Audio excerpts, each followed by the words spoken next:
السلام علیکم.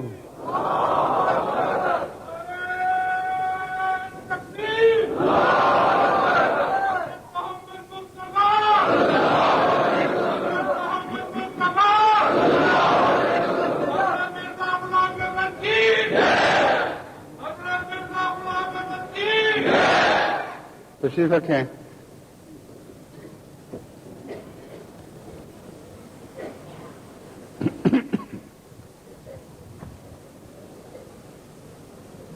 آج جماعت احمدیہ یو کے 32ویں سالانہ جلسے کا باقاعدہ آغاز ہو رہا ہے.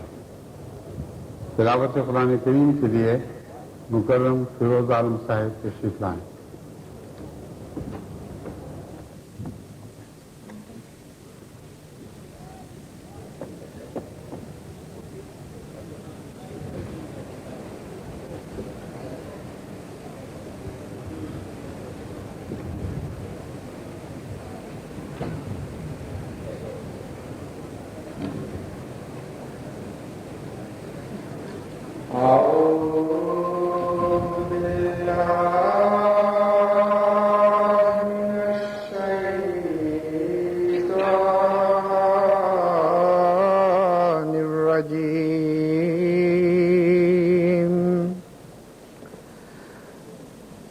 بسم اللہ الرحمن الرحیم.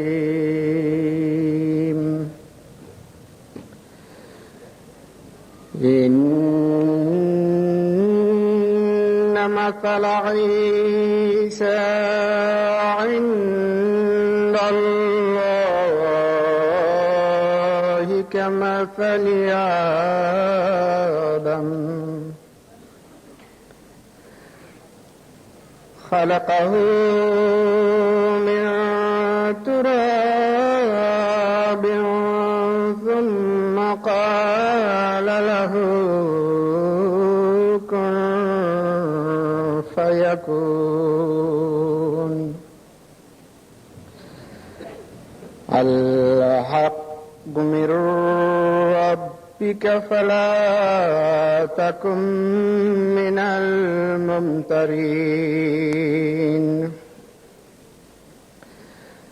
فمن حاجك فيه من بعد ما جاءك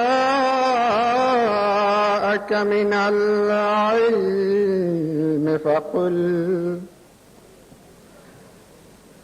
فقل تعالوا ندع أبناءنا وأبناءكم ونساءنا ونساءكم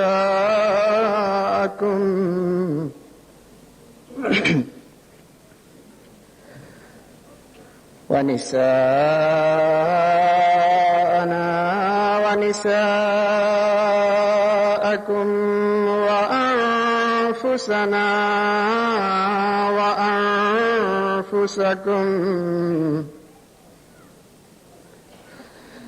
تعالوا ندعو أبناءنا وأبناءكم ونساءنا ونساءكم وأنفسنا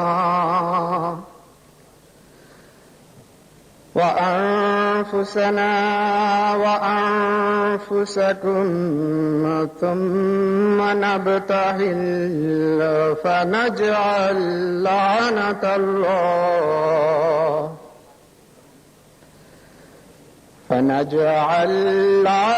الله على الكاذبين. إن هذا لهو القصص الحق وما من إله إلا إلا الله وإن الله لهو العزيز الحكيم فإن تولوا فإن الله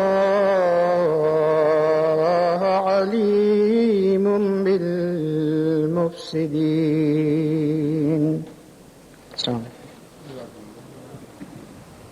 ترجمہ اخلاق احمد انجم صاحب. اخلاق انجم.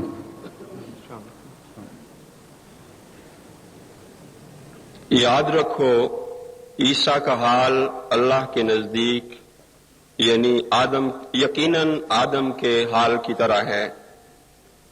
اسے یعنی آدم کو اس نے خشک مٹی سے پیدا کیا، پھر اس کے متعلق کہا کہ تو وجود میں آ جا، تو وہ وجود میں آنے لگا.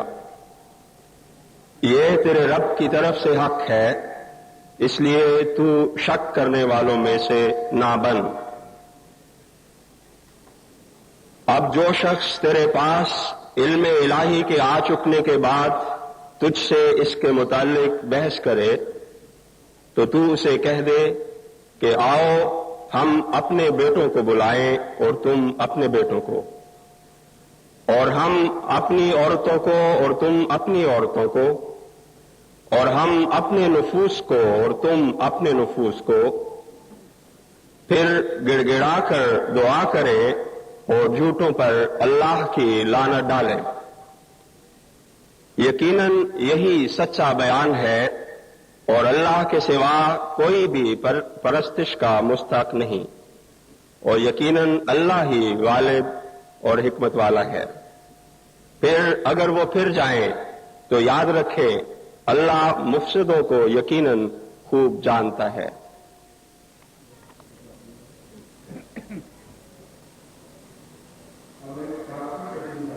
حضرت عبدالعزیز مسیح موعود علیہ السلام پیش کیا جائے گا، مگر اس سے پہلے اس قصیدے کا ترجمہ مکرم نصیر احمد صاحب قمر پیش کریں گے.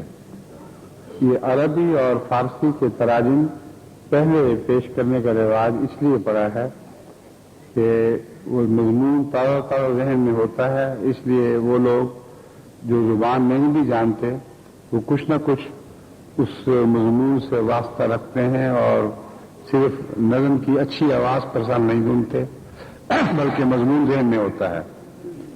اس وجہ سے آپ حضرت عبدالعزیز مسیح موعود علیہ السلام کے فارسی قصیدے اور عربی قصیدوں کا اردو ترجمہ پہلے پیش کیا جائے گا، اور اس کے ساتھ ہی دوسری مختلف زبانوں میں بھی ان کے تراجم پیش کیے جائیں گے. نصیر قمر صاحب اس فارسی قصیدے کا ترجمہ جو آپ کے سامنے فارسی زبان میں پیش کیا جانے والا ہے. اسلام کا نہیں ہے، ان کی موجودگی میں پڑا گیا تھا. کس کا ہے؟ یہ مبارک علی سیالکوٹی صاحب کا ہے. اچھا، موجودگی میں پڑا گیا تھا 1897 معاف کرنا، ایک غلطی ہوئی. اکثر حضرت عبدالعزیز مسیح موعود علیہ السلام کے قصائد ہی پیش کیے جاتے ہیں، مگر کیونکہ 1897 کے جلسے میں ابو یوسف محمد مبارک علی صاحب کا ایک فارسی قصیدہ پیش کیا گیا تھا، اس لیے اسی قصیدے سے چند اشعار اب آپ کے سامنے پیش کیے جائیں گے. ابو یوسف محمد مبارک علی صاحب سیالکوٹی کا یہ قصیدہ ہے جو 1897 کے جلسہ سالانہ میں پیش کیا گیا تھا. سیدنا حضرت اقدس مسیح موعود علیہ الصلاۃ والسلام کی مدح میں حضرت مبارک علی صاحب سیالکوٹی رضی اللہ تعالی عنہ کے فارسی قصیدہ کے چند اشعار کا اردو ترجمہ پیش ہے. میں نے دنیا کے باغ کو باد بہار کی آمد کا مژدہ پہنچایا، اور میں نے گل بہار کے کھلنے کی نوید بلبل کے کان میں ڈالی. ایک جلوہ آرا ہونے والے کے میں نے دنیا کے باغ کو باد بہار کی آمد کا مژدہ پہنچایا، اور میں نے گل بہار کے کھلنے کی نوید بلبل کے کان میں ڈالی. ایک جلوہ آرا ہونے والے کے شکر و سپاس کے لیے میں نے ترانہ گایا کہ اس کے نور کے جلوے سے دنیا تجلیوں کا مرغزار بن گئی ہے. اسلام کے باغ کی بہار و نشاط بڑھ گئی ہے. اس صاحب نور کی آمد کے ساتھ اس دنیا کی وسعت میں ایک گلزار کی صورت نمودار ہوئی ہے. وہ مسیحا زندگی بخش ہے. اس نے ایک جہان کو زندہ کر دیا ہے. اس کی زندگی کی روح نے ہر دیندار کی زندگی کو بڑھا دیا ہے. قریب تھا کہ کفر کی باد سموم دنیا کو جلا دیتی، مگر اے نسیم بہار تو بر وقت آ پہنچی. یہی وہ امام ہے جو ہم میں سے ہمارے درمیان ظاہر ہوا ہے، اور یہی وہ امام ہے جس کے ہاتھ پر عدل و انصاف کے آثار ظاہر ہوئے ہیں. یہی وہ رجل عظیم ہے کہ جو سریا سے علم کو واپس لایا، اور یہی وہ غلام ہے کہ جس کی تربیت سید الابرار حضرت محمد مصطفیٰ صلی اللہ علیہ وسلم نے فرمائی. یہی وہ امام ہے کہ جس کے لیے آسمان نے کسوف و خسوف کے ساتھ گواہی دی، اور یہی وہ امام ہے کہ جس کے لیے زمین نے ضرورت کا اظہار کیا. زمانہ آپ کی تشریف آوری کا منتظر تھا. اس نے آپ کی راہ پر اپنی دونوں آنکھیں گل نرگس کی طرح لگا رکھی تھیں. تمام عالم میں آپ کی دعا کی برکتیں شہرت پا چکی ہیں. آپ ہی کی دعا سے دشمن آگ میں جل گیا ہے. اس گرے پڑے بھولے بھٹکے جہان کو آپ کے نور کی ضرورت ہے. آپ کی امامت نے آنکھوں کا پردہ اٹھا دیا ہے. ہر وہ کمینہ جس نے امام رسول اور شہ ابرار صلی اللہ علیہ وسلم کی طرف اپنے تان و تشریح کا تیر پھینکا، آپ اس کا دفاع کرنے کے لیے اس کمینے پر یوں جھپٹے کہ پورا تیر اس کے جگر کے پار کر دیا. ہر قسم کی بزرگی اور عزت خدا تعالیٰ ہی کے لیے مسلم ہے کہ جس نے آپ کے محامد کا جھنڈا ملک ملک میں لہرا دیا ہے. اس عزیز و قادر مطلق خدا نے آپ کو اس طرح نوازش بے پایاں سے مالا مال کیا کہ اس نے اہل یقین کو آپ کے حضور حاضر کر دیا. جزاکم اللہ حسن جزا. اب حضرت اقدس مسیح موعود علیہ الصلوۃ والسلام کا منظوم کلام نسیم احمد صاحب باجوہ پیش کریں گے. نسیم باجوہ.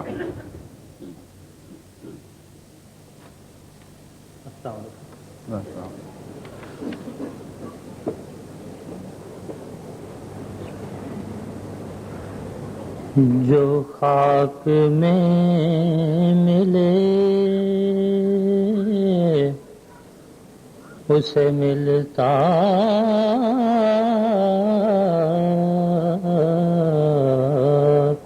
ہے آشنا. جو خاک میں ملے اسے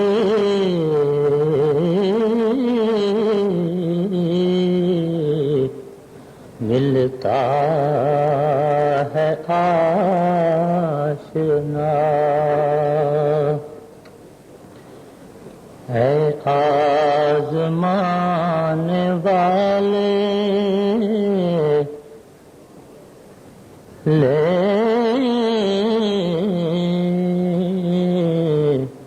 یہ نسخہ بھی آزما.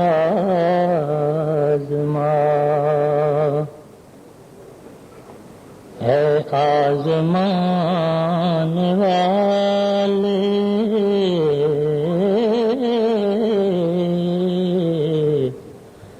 یہ نسخہ بھی آزما.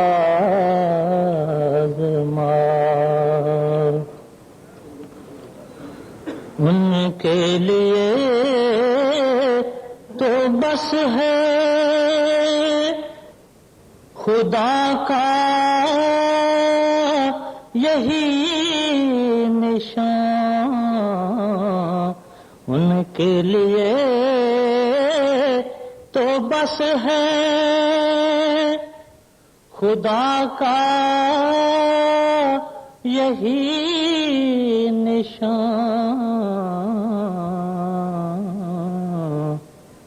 یعنی وہ فضل اس کے جو مجھ پر ہے ہر زمان، یعنی وہ فضل اس کے۔ دیکھو خدا نے ایک جہاں کو جھکا دیا، دیکھو خدا نے ایک جہاں کو جھکا دیا،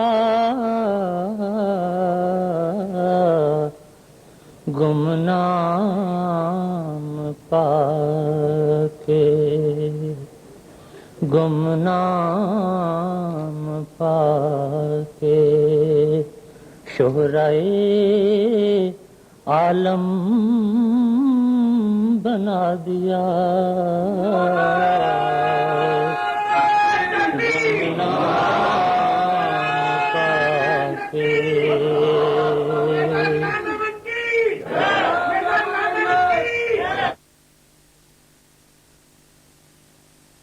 تھی سب کچھ دکھا دیا، جو کچھ میری مراد تھی سب کچھ دکھا دیا، میں ایک غریب تھا مجھے بے انتہا دیا، میں ایک غریب تھا، کچھ ایسا فضل حضرت رب الورا ہوا، کچھ ایسا فضل حضرت رب الورا ہوا، سب دشمنوں کے دیکھ کے اوساں ہوئے خطا، سب دشمنوں کے دیکھ کے ایک قطرہ اس کے فضل نے دریا بنا دیا، ایک قطرہ اس کے فضل نے دریا بنا دیا، میں خاک تھا اسی نے، میں خاک تھا اسی نے سریا بنا دیا، میں خاک تھا، میں تھا غریب و بے کسو گمنام بے ہنر میں تھا غریب و بے کسو گمنام بے ہنر کوئی نہ جانتا تھا کوئی نہ جانتا تھا کہ ہے قادیاں کدھر کوئی نہ جانتا تھا لوگوں کی اس طرف کو ذرا بھی نظر نہ تھی لوگوں کی اس طرف کو ذرا بھی نظر نہ تھی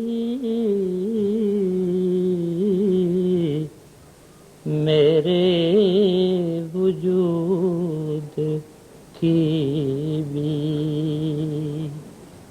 میرے وجود کی بھی کسی کو خبر نہ تھی میرے وجود کی بھی اب دیکھتے ہو کیسا رجوع جہاں ہوا اب دیکھتے ہو کیسا رجوع جہاں ہوا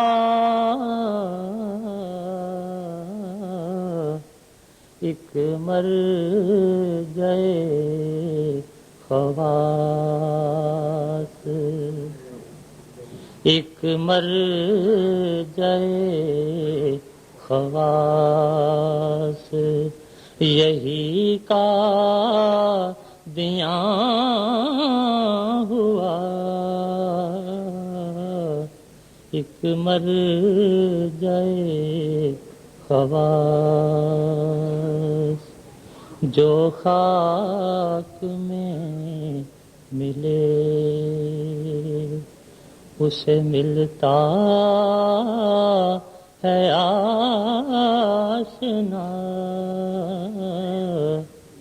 اے آزمانے والے یہ نسخہ بھی آزما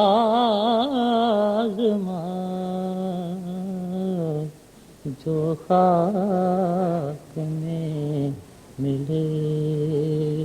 جزاکم اللہ.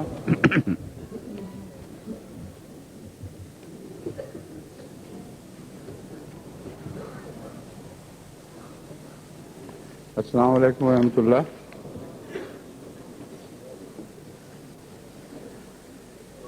اشہد ان لا الہ الا اللہ وحدہ لا شریک لہ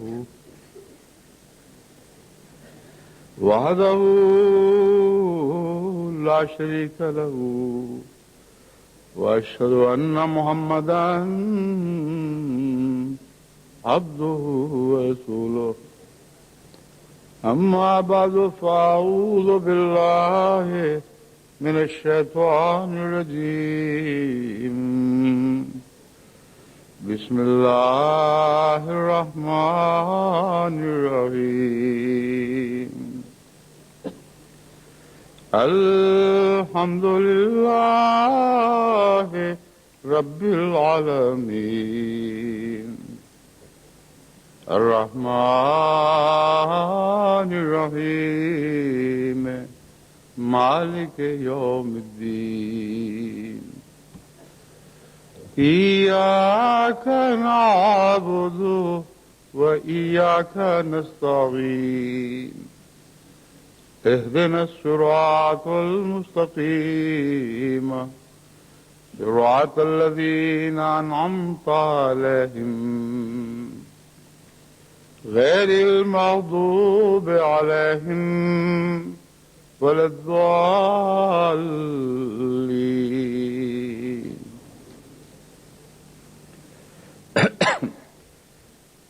جلسہ سالانہ UK 1897 کے اس افتتاحی اجلاس میں میں نے حضرت اقدس مسیح موعود علیہ الصلوۃ والسلام کے زمانے میں اور 1997 کے اس اجلاس میں 1897 کا وہ جلسہ موضوع تقریر بنایا ہے، یعنی اس جلسے میں کیا کچھ ہوا اور کیا کیا خصوصیات ایسی تھیں جو اس زمانے میں ظہور پذیر ہوئیں اور آج 100 سال کے بعد خدا تعالیٰ کے فضل سے جماعت احمدیہ UK کے اس 97 کے جلسے میں بھی ان مماثلتوں کا کچھ ذکر چلے گا۔ حیرت انگیز طور پر اس جلسے میں اور اس جلسے میں کچھ مماثلتیں پائی جاتی ہیں، مگر اس سے پہلے کہ میں ان کی تفصیل بیان کروں، میں مختصر آپ کے سامنے یہ بات رکھتا ہوں کہ 3 دن کے جلسے کی مماثلت بہرحال اس جلسے اور اس جلسے میں نہیں تھی۔ وہ ایک عجیب جلسہ تھا جو 8 دن تک برابر جاری رہا۔ حضرت اقدس مسیح موعود علیہ الصلوۃ والسلام کی زندگی میں نہ کبھی ایسا جلسہ پہلے آیا، نہ کبھی ایسا جلسہ بعد میں رونما ہوا، بس یہ تنہا ایک ہی جلسہ تھا جو مسلسل 8 روز جاری رہا۔ اور اس جلسے میں حضرت اقدس مسیح موعود علیہ الصلوۃ والسلام نے 3 تقاریر فرمائی، اور وہ تقاریر جب میں نے دیکھی تو میں حیران ہوا کہ وہ تمام مضامین ان تقاریر میں بیان ہوئے ہیں جو مضامین میں گزشتہ 1 سال سے جماعت احمدیہ کی خدمت میں پیش کر رہا ہوں، اور میرا دل اس یقین سے بھر گیا کہ یہ کوئی اتفاقی واقعہ نہیں تھا، بلکہ اللہ تعالیٰ کی طرف سے ایک آسمانی تائید تھی جو مجھے ان مضامین کو آپ کے سامنے پیش کرنے پر آمادہ کر رہی تھی۔ اس جلسے کی خصوصیات جیسے کہ میں نے بیان کی ہے، اول یہ کہ 8 دن جاری رہا۔ آج بھی 25 دسمبر ہے، یہ جلسہ بھی 25 دسمبر کو شروع ہوا تھا اور 1 جنوری کو اختتام پذیر ہوا، اور یہ پہلا جلسہ ہے اور آخری جلسہ ہے جس کی تمام رویداد محفوظ کی گئی، ورنہ حضرت مسیح موعود علیہ الصلوۃ والسلام کے کسی جلسے کی تمام تر رویداد محفوظ نہیں کی گئی اور شائع کی گئی، اور آج وہ رویداد مکمل طور پر ہمارے سامنے ہے۔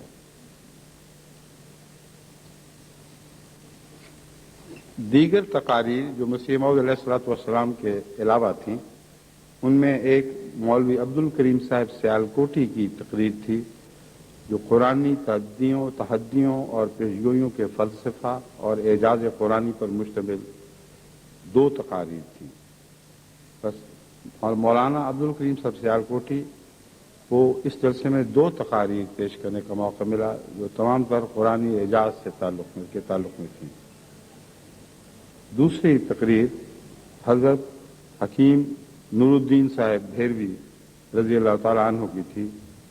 آپ نے آیت استخلاف پر تقریر فرمائی اور اس کی ایک بہت ہی لطیف تشریح پیش فرمائی۔ یہ تقریر بھی، یہ دونوں تقاریر بھی محفوظ ہیں۔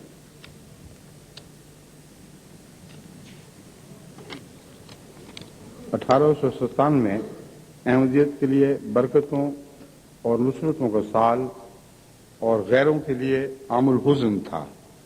یہ بات آپ کی یاد رکھنے کے لائق ہے کہ یہ وہ سال تھا جس میں حضرت مسیح موعود علیہ الصلوۃ والسلام کو بہت سے پہلوؤں سے عظیم الشان نصرتیں عطا ہوئیں، اور یہ وہ سال ہے جو اس زمانے کی تاریخ میں عام الحزن کہلاتا تھا، کیونکہ طرح طرح کے آسمانی اور زمینی ایسے عذاب نازل ہوتے رہے اور اس کثرت سے دنیا کو دکھ ملے کہ اس زمانے کے لکھنے والوں نے اس سال کو عام الحزن قرار دیا، اور حضرت مسیح موعود علیہ السلام کے حق میں یہ سال بہار آئی ہے اس وقت خزاں میں کی صورت میں ظاہر ہوا، اور بہت کثرت کے ساتھ احمدیت کے حق میں نشانات ظاہر ہوئے۔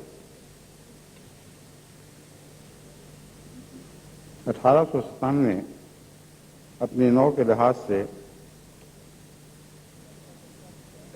جیسا کہ میں نے بیان کیا ہے مسیح موعود علیہ السلام کے دشمنوں کے لیے نہیں بلکہ تمام دنیا کے لیے ایک غموں کا سال کہلاتا ہے۔ قحط، مصائب و شدائد کثرت سے دنیا پہ نازل ہوئے، اور ایسی ایک اللہ تعالیٰ کی طرف سے تنبیہ کی سنت تھی جو جاری ہو رہی تھی۔ حضرت مسیح موعود علیہ السلام کی تائید میں دنیا میں ایک نذیر آیا مگر دنیا نے اسے قبول نہ کیا، یہ مگر خدا اسے قبول کرے گا اور زور آور حملوں کے ساتھ اس کی سچائی کو ظاہر کرے گا۔ یہ الہام تھا جو اس سال بڑی شان اور شوقت کے ساتھ پورا ہو رہا تھا۔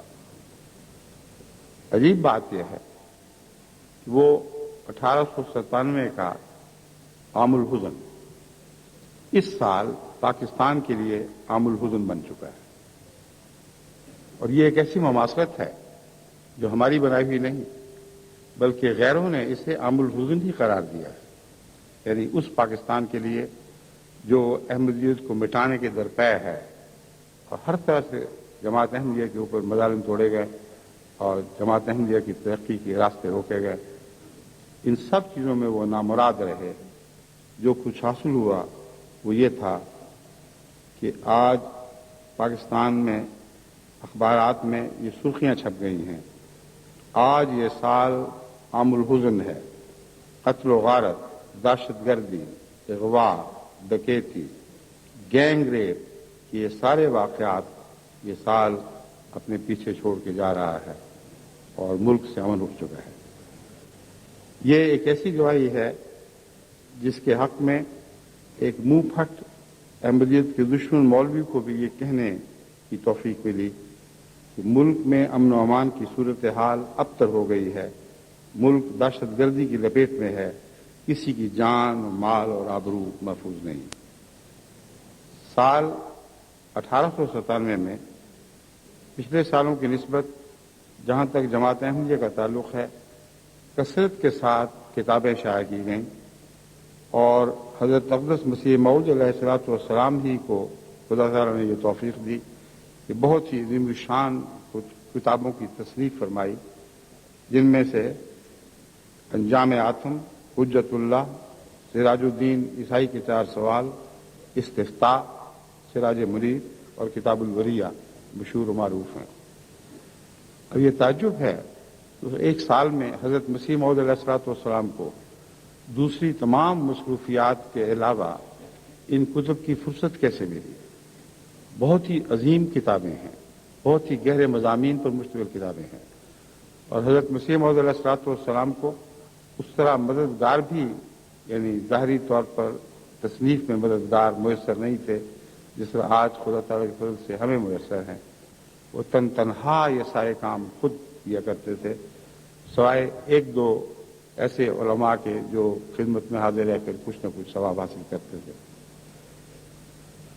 اسی سال 1897 میں جماعت احمدیہ UK کے لیے بھی اور جماعت احمدیہ عالمگیر کے لیے بھی تصانیف کے لحاظ سے یہ ایک امتیازی سال ہے۔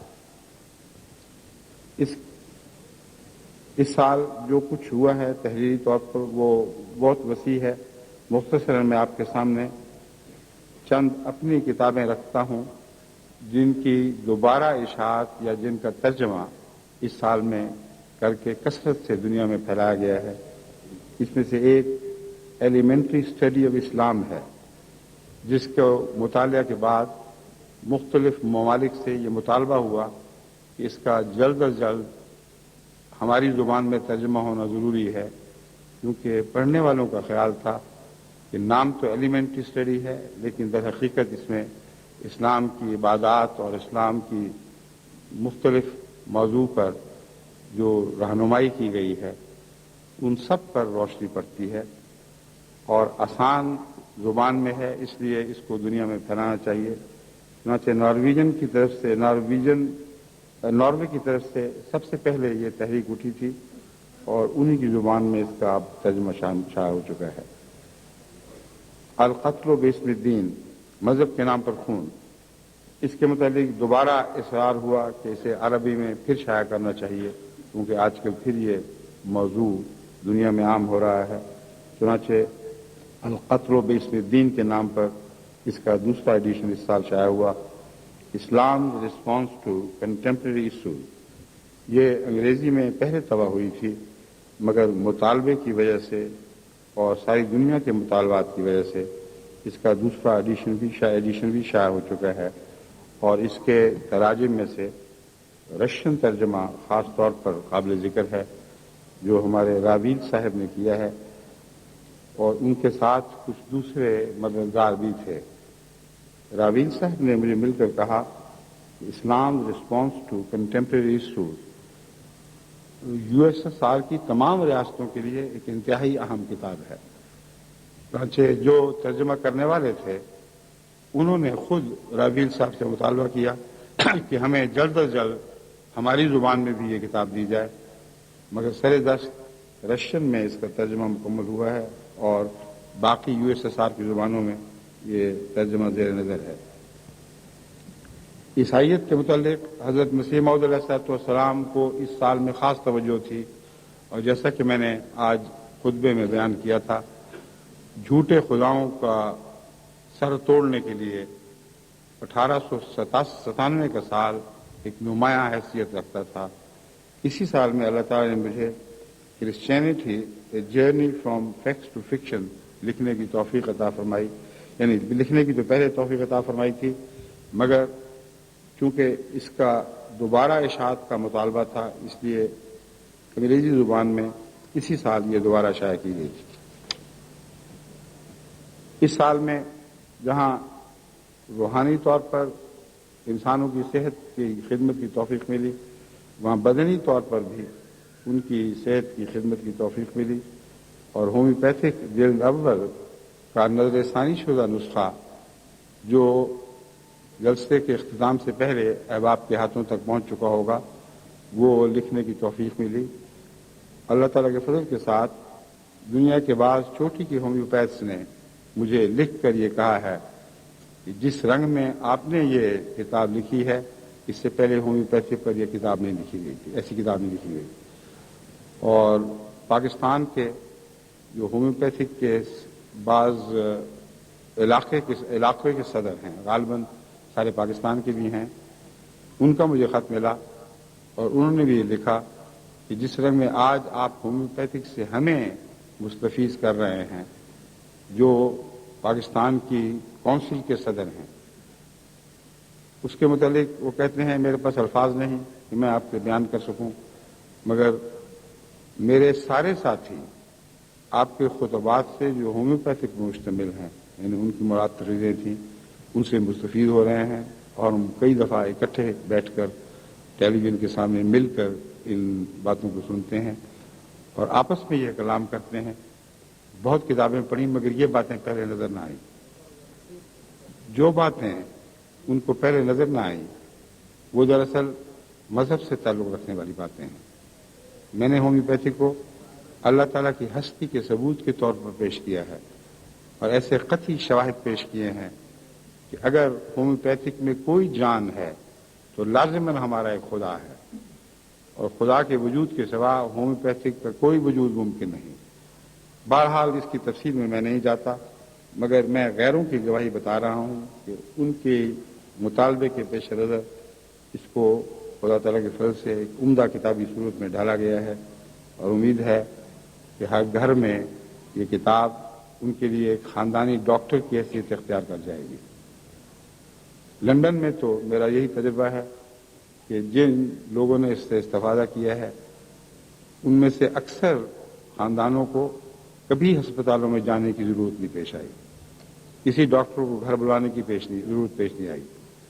بس اگر عالم احمدیت میں یہ سب کچھ ہو جائے تو اللہ تعالیٰ کے فضل سے ایک بہت بڑا احسان ہوگا۔ چنانچہ انڈونیشیا میں یہ کام بڑی تیزی سے شروع ہو چکا ہے، اور انڈونیشین وفد نے مجھے بتایا کہ بہت سی ایسی لا علاج بیماریاں تھیں جن کے متعلق ڈاکٹروں نے جواب دے دیا تھا، مگر ہومیوپیتھک لیکچر سن کے جو شاگرد تیار ہوئے ہیں ان کو خدا تعالیٰ نے ایسا ملکہ عطا فرمایا ہے کہ وہ خدا کے فضل کے ساتھ ان بیماریوں کا علاج مؤثر طور پر کر سکے ہیں، اور یہ سلسلہ اب کثرت سے انڈونیشیا میں پھیلتا چلا جا رہا ہے۔ افریقی ممالک میں سے گھانا کو توفیق ملی ہے کہ انہوں نے اس میں بڑے نمایاں قدم آگے بڑھائے ہیں، مگر باقی ممالک کو بھی میں درخواست کرتا ہوں کہ وہ اس سے فائدہ اٹھا کے دیکھیں۔ انشاءاللہ اللہ تعالیٰ کے فضل کے ساتھ یہ ذریعہ ہمارے لیے بنی نوع انسان کی ہدایت کا ذریعہ بن جائے گا۔ یعنی بدن کی صحت تو ہوگی، روح کی صحت بھی انشاءاللہ تعالیٰ اسی ذریعے سے ہمیں حاصل ہوگی۔ ایک کتاب جو بڑی دیر سے جس کا میں تذکرہ بڑی دیر سے کرتا چلا آ رہا ہوں، revelation rationality knowledge and truth, یہ وہ کتاب ہے جو اب خدا کے فضل سے مکمل طور پر دہرانے کے بعد میرے ہاتھ سے نکل چکی ہے، یعنی میرے ہاتھ سے ان معنوں میں نکل چکی ہے کہ اب پریس والے اس کی آخری تیاری بھی کر رہے ہیں، اور ایک ٹیم جو میں نے اس قرض کے لیے بنائی تھی، مولوی جلال الدین مولوی کیا نام ہے ان کا، منیر الدین سب شمس، حضرت مولوی جلال الدین شمس کے صاحبزادے، ان کو ان باتوں کو بہت ملکہ ہے۔ ان کے ساتھ ایک ہندوستان کی تعلیم یافتہ بچی فریدہ جو علمی لحاظ سے کافی ٹھوس مقام رکھتی ہے، اور ایک بچی فرینا جو ڈاکٹر چودھری اعجاز احمد صاحب کی بیٹی ہے، یہ تین کی ٹیم ہے جو اس کے آخری نوک پلک درست کرنے کے ذمہ دار ہیں۔ یہ اپنی طرف سے ہرگز کسی مضمون کا اضافہ نہیں کرتے، بلکہ کوما بھی ٹھیک کرنا ہو تو مجھ سے پوچھ کر لگاتے ہیں۔ اس لیے ان کا عمل دخل آخری نوک پلک درست کرنے تک ہے، مگر وہ بہت اہم ہے۔ بہت سی ایسی باتیں جو میں نے دوبارہ نہیں دیکھی تھیں، ان کی توجہ دلانے پر مجھے اس کی توجہ مبذول ہوئی۔ یہ کتاب جیسا کہ میں نے عرض کیا ہے اب پریس کے لیے تیار پڑی ہے، اور امید ہے کہ انشاءاللہ تعالی اب یہ جلد از جلد پریس کی طرف سے شائع کی جائے گی۔ سر دست اس میں دیر اس لیے ہو رہی ہے کہ بعض اقتباسات جو جن کتابوں سے لیے گئے تھے ان کے مصنفین سے ان کی اجازت لینے کی ضرورت تھی۔ بس اب یہ مراحل اجازت کے مراحل ہیں، جب تک کسی کتاب کے مصنف سے اجازت نہ لی جائے اس کا اقتباس پیش نہیں کرنا چاہیے۔ بس امید ہے کہ اگلے ایک ماہ کے اندر یہ سب اجازتیں حاصل ہو جائیں گی، اور انشاءاللہ ابھی آپ کو کتاب مل جائے گی۔ ایبسولوٹ جسٹس کا پہلا حصہ گزشتہ سال پیش کیا گیا تھا۔ یہ ایک میری جلسہ سالانہ کی تقریر تھی جس کے 2 یا 3 جلسوں کی کارروائی کا خلاصہ تو نہیں، مگر ان کی کارروائی کو اکثر نو تحریر صورت میں ڈھال کر آپ کے سامنے پیش کیا گیا تھا۔ اب اس کا دوسرا حصہ تیار ہے، اور یہ بھی اس سال کے اختتام تک تباہ ہو جائے گا۔ بس اللہ تعالیٰ کا یہ احسان ہے کہ اس نے اس سال مجھے بھی حضرت اقدس مسیح موعود علیہ الصلوۃ والسلام کے قدموں کی برکت سے تحریری اور تصنیفی خدمت کی توفیق عطا فرمائی۔ اشتہارات کا سلسلہ بہت وسیع ہے۔ رقیم پریس اسلام آباد نے بھی بہت عظیم الشان خدمات سر انجام دیے ہیں۔ جو کتب رقیم پریس کی طرف سے اور افریقن ممالک کے احمدی پریس کی طرف سے اس سال شائع ہوئی ہیں ان کی تعداد 9,70,500 ہے۔ جہاں تک سال 1897 کا تعلق ہے، حضرت مسیح موعود علیہ السلام اس میں آنے والے خطوط کا ذکر فرماتے ہیں اور کہتے ہیں کہ یہ خطوط پہلے سے بہت بڑھ گئے، گویا کہ سال بھر میں 12,000 خطوط حضرت مسیح موعود علیہ السلام کو لکھے گئے اور آپ نے ان کے جواب دیے۔ 12,000 خطوط اس زمانے میں آج کے 2 لاکھ خطوط سے بھی زیادہ بنتے ہیں، کیونکہ یہ سارے خطوط خود حضرت مسیح موعود علیہ السلام دیکھتے تھے اور ان کا جواب یا لکھتے تھے یا لکھاتے تھے۔ یقین نہیں آتا کہ آپ کو کیسے اتنی توفیق ملی۔ اب اس سال 1997 میں اگرچہ 2 لاکھ خطوط ہیں جو ہمارے مرکزی دفتر کو ملے ہیں، مجھے اور ہمارے مرکزی دفاتر کو میری وساطت سے ملتے ہیں، مگر میرے نزدیک ان 12,000 خطوط کی قیمت ان 2 لاکھ سے زیادہ ہے، کیونکہ میرے ساتھ یہاں کثرت سے ایک ٹیم ہے جو خواتین پر بھی مشتمل ہے، مردوں پر بھی، اور بعض بچے بھی اس میں حصہ لیتے ہیں، اور طوعی طور پر یہ خدمت سر انجام دے کر مجھے یہ موقع بہم پہنچا رہے ہیں کہ ایک سال میں تقریباً 2 لاکھ خطوط کو وصول کروں اور ان کے جواب دوں۔ لیکن اس زمانے میں مسیح موعود علیہ السلام کا اکیلے کا یہ کام تھا، ساری تصانیف ایک طرف، ساری دنیا کے کام ایک طرف، اور پھر ان خطوط کی طرف توجہ۔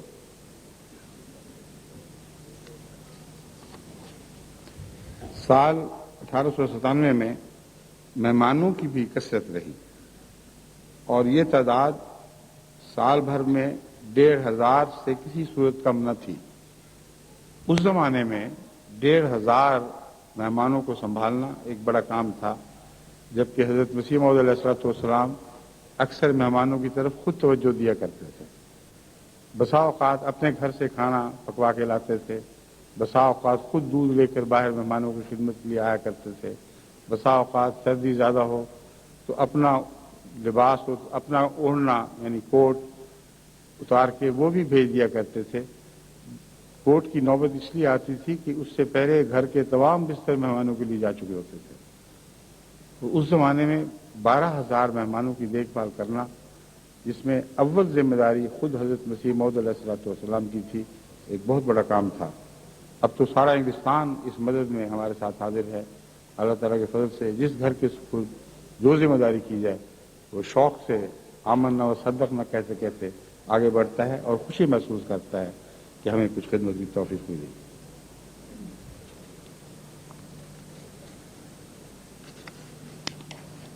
ستانوے کے سال میں حضرت مسیح موعود علیہ السلام کو 2 اہم سفر کرنے پڑے،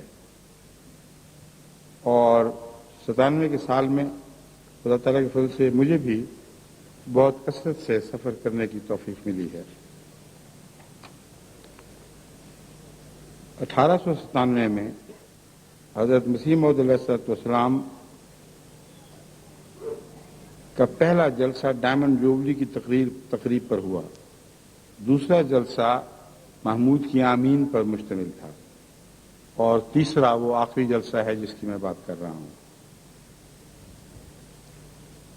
اس سال خدا تعالیٰ کے فضل سے جو جلسے ہوئے مختلف ممالک میں، جن میں بعض دفعہ MTA کے ذریعے میں شامل ہوا ہوں، ان کی بہت بڑی تعداد ہے، مگر یہ میرے نزدیک 1897 کی برکتیں ہی ہیں جو 1997 میں دہرائی جا رہی ہیں، اور خدا تعالیٰ یہ ظاہر فرما رہا ہے کہ اخلاص اور تقوی کے ساتھ اٹھائے ہوئے چند قدم سینکڑوں میل تک کا کہ سفر کا متبادل بن سکتے ہیں، اور آنے والے بڑھتے ہوئے سفر انہی چند قدموں کا آگے بڑھنے کا مضمون ہی پیش کرتے ہیں۔ اگرچہ وقت ان قدموں کا رستہ روک دیتا ہے، مگر خدا تعالیٰ کے ہاں روکے ہوئے وقت کی کوئی قیمت نہیں، وہ ان کو بڑھاتا چلا جاتا ہے۔ بس وہ سفر جو حضرت مسیح موعود علیہ السلام نے 1897 میں اختیار فرمایا، آج وہی سفر ہے جو ہمارے لیے بہت بڑی بڑی مسافتیں لے کے آیا ہے اور تمام عالم پر محیط ہو چکا ہے۔ یہ تو مختصر کارروائی کا خلاصہ تھا جو 1897 میں ہوئی۔ اب میں ایک اہم بنیادی مضمون کی طرف متوجہ ہوتا ہوں۔ 1897 کا وہ سال ہے جو مباہلہ کے لیے ایک غیر معمولی شہرت اختیار کر گیا، اور ہمارا یہ سال بھی خدا تعالیٰ کے فضل سے مباہلے کی وجہ سے ایک بہت بڑی شہرت اختیار کر گیا ہے۔ اس زمانے میں حضرت اقدس مسیح موعود علیہ السلام کا ایک مباہلہ جو لیکھ رام پشاوری کے ساتھ ہوا تھا اور اس کی ہلاکت پر ہی منتج نہیں ہوا بلکہ اس کے بعد پے در پے نشانات کی صورت میں ظاہر ہوا، آج میں اس کا تذکرہ آپ کے سامنے کرتا ہوں۔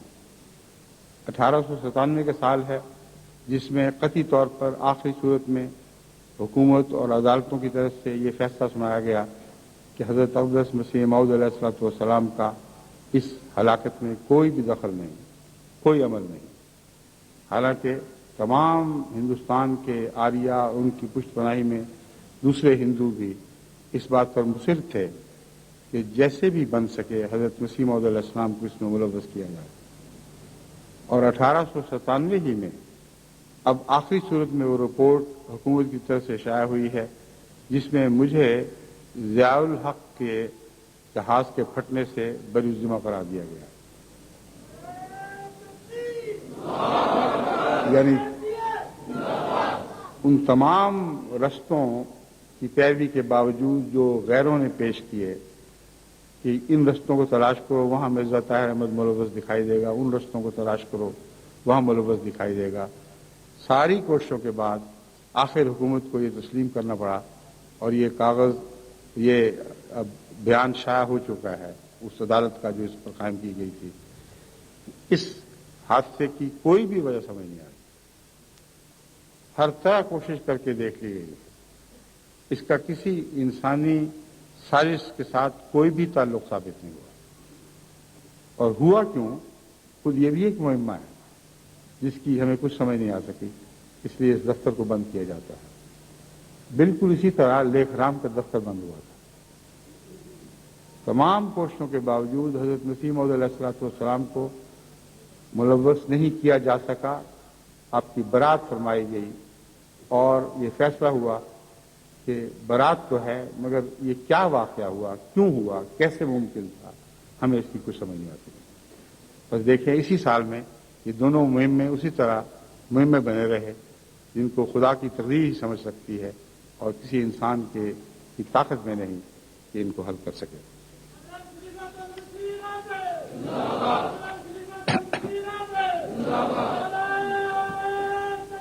اچھا، کافی مضمون پڑا ہوا ہے، ذرا ٹھہرنے آ رہا ہوں۔ عام طور پہ جو افتتاحی تقریر ہوا کرتی ہے 1 گھنٹے کے اندر ختم ہو جاتی ہے، مختصر باتیں، نصیحتیں، السلام علیکم وعلیکم السلام، بس یہاں تک چلتی ہے۔ مگر اس دفعہ لیکھ رام کے سال ہونے کی وجہ سے اس میں کچھ اضافہ کرنا پڑے گا، ممکن ہے 1.5-2 گھنٹے تک یہ تقریب چلے۔ لیکھ رام کا جو تعارف ہے خلاصتاً 1859 میں سید پور ضلع جہلم میں پیدا ہوا، ضلع جہلم سے معذرت کے ساتھ۔ 1881 میں پشاور میں آریہ سماج قائم کی، اہل پشاور سے معذرت کے ساتھ۔ معذرت اس لیے کہ یہ شخص اتنا منہ پھٹ تھا اور اس قدر دیدہ دلیر تھا کہ حضرت اقدس مسیح موعود علیہ الصلوۃ حضرت رسول اللہ صلی اللہ علیہ وسلم کے خلاف کسی دشمن نے اتنی خبیثانہ زبان استعمال نہیں کی جتنا یہ شخص کرتا رہا، اور مسلسل آخر وقت تک اسی پر قائم رہا۔ بس چونکہ حضرت اقدس محمد مصطفیٰ صلی اللہ علیہ وسلم کا ایک دشمن ہے جس کا میں ذکر کر رہا ہوں کہ جہلم میں پیدا ہوا اور پشاور میں اس نے اپنی شرارتوں کی بنا ڈالی، اس لیے میں ان دونوں یعنی جہلم اور پشاور کے باشندوں سے معذرت کے ساتھ یہ بات پیش کرتا ہوں۔ 1884 میں حضرت مسیح موعود علیہ السلام نے براہین احمدیہ شائع فرمائی، تو آپ کے 1884 میں ابھی جماعت کی بنا نہیں ڈالی گئی تھی، آپ کے جواب میں اس نے تکذیب براہین احمدیہ حصہ اول اور دوم شائع کیے۔ یہ کتاب جو ہے مغلظات کا مجموعہ ہے، اس کی تفصیل میں نہیں جانا چاہتا۔ حضرت مسیح موعود علیہ الصلوۃ والسلام کا لیکھ رام سے صرف یہ جھگڑا تھا، تم ہمارے آقا اور مولا حضرت محمد مصطفیٰ کو گالیاں میری مت کر دو۔ مسیح موعود علیہ السلام بھی کہتے رہے، بار بار کہتے رہے تو مجھے تم سے کوئی جھگڑا نہیں، میرے آقا اور مولا کو کچھ نہ کہو، تو اسی پر بس ہے، میرا تمہارے ساتھ مقابلہ ختم ہو جائے گا۔ لیکن وہ اس ضد پر قائم رہا۔ حضرت مسیح موعود علیہ الصلوۃ والسلام نے 1886 میں وہ معرکۃ العراء کتاب تصنیف فرمائی جو سرمہ چشم آریہ کے نام سے معروف ہے، اور اس کتاب میں آپ نے پہلی بار آریوں کو دعوت مباہلہ دی 86 میں،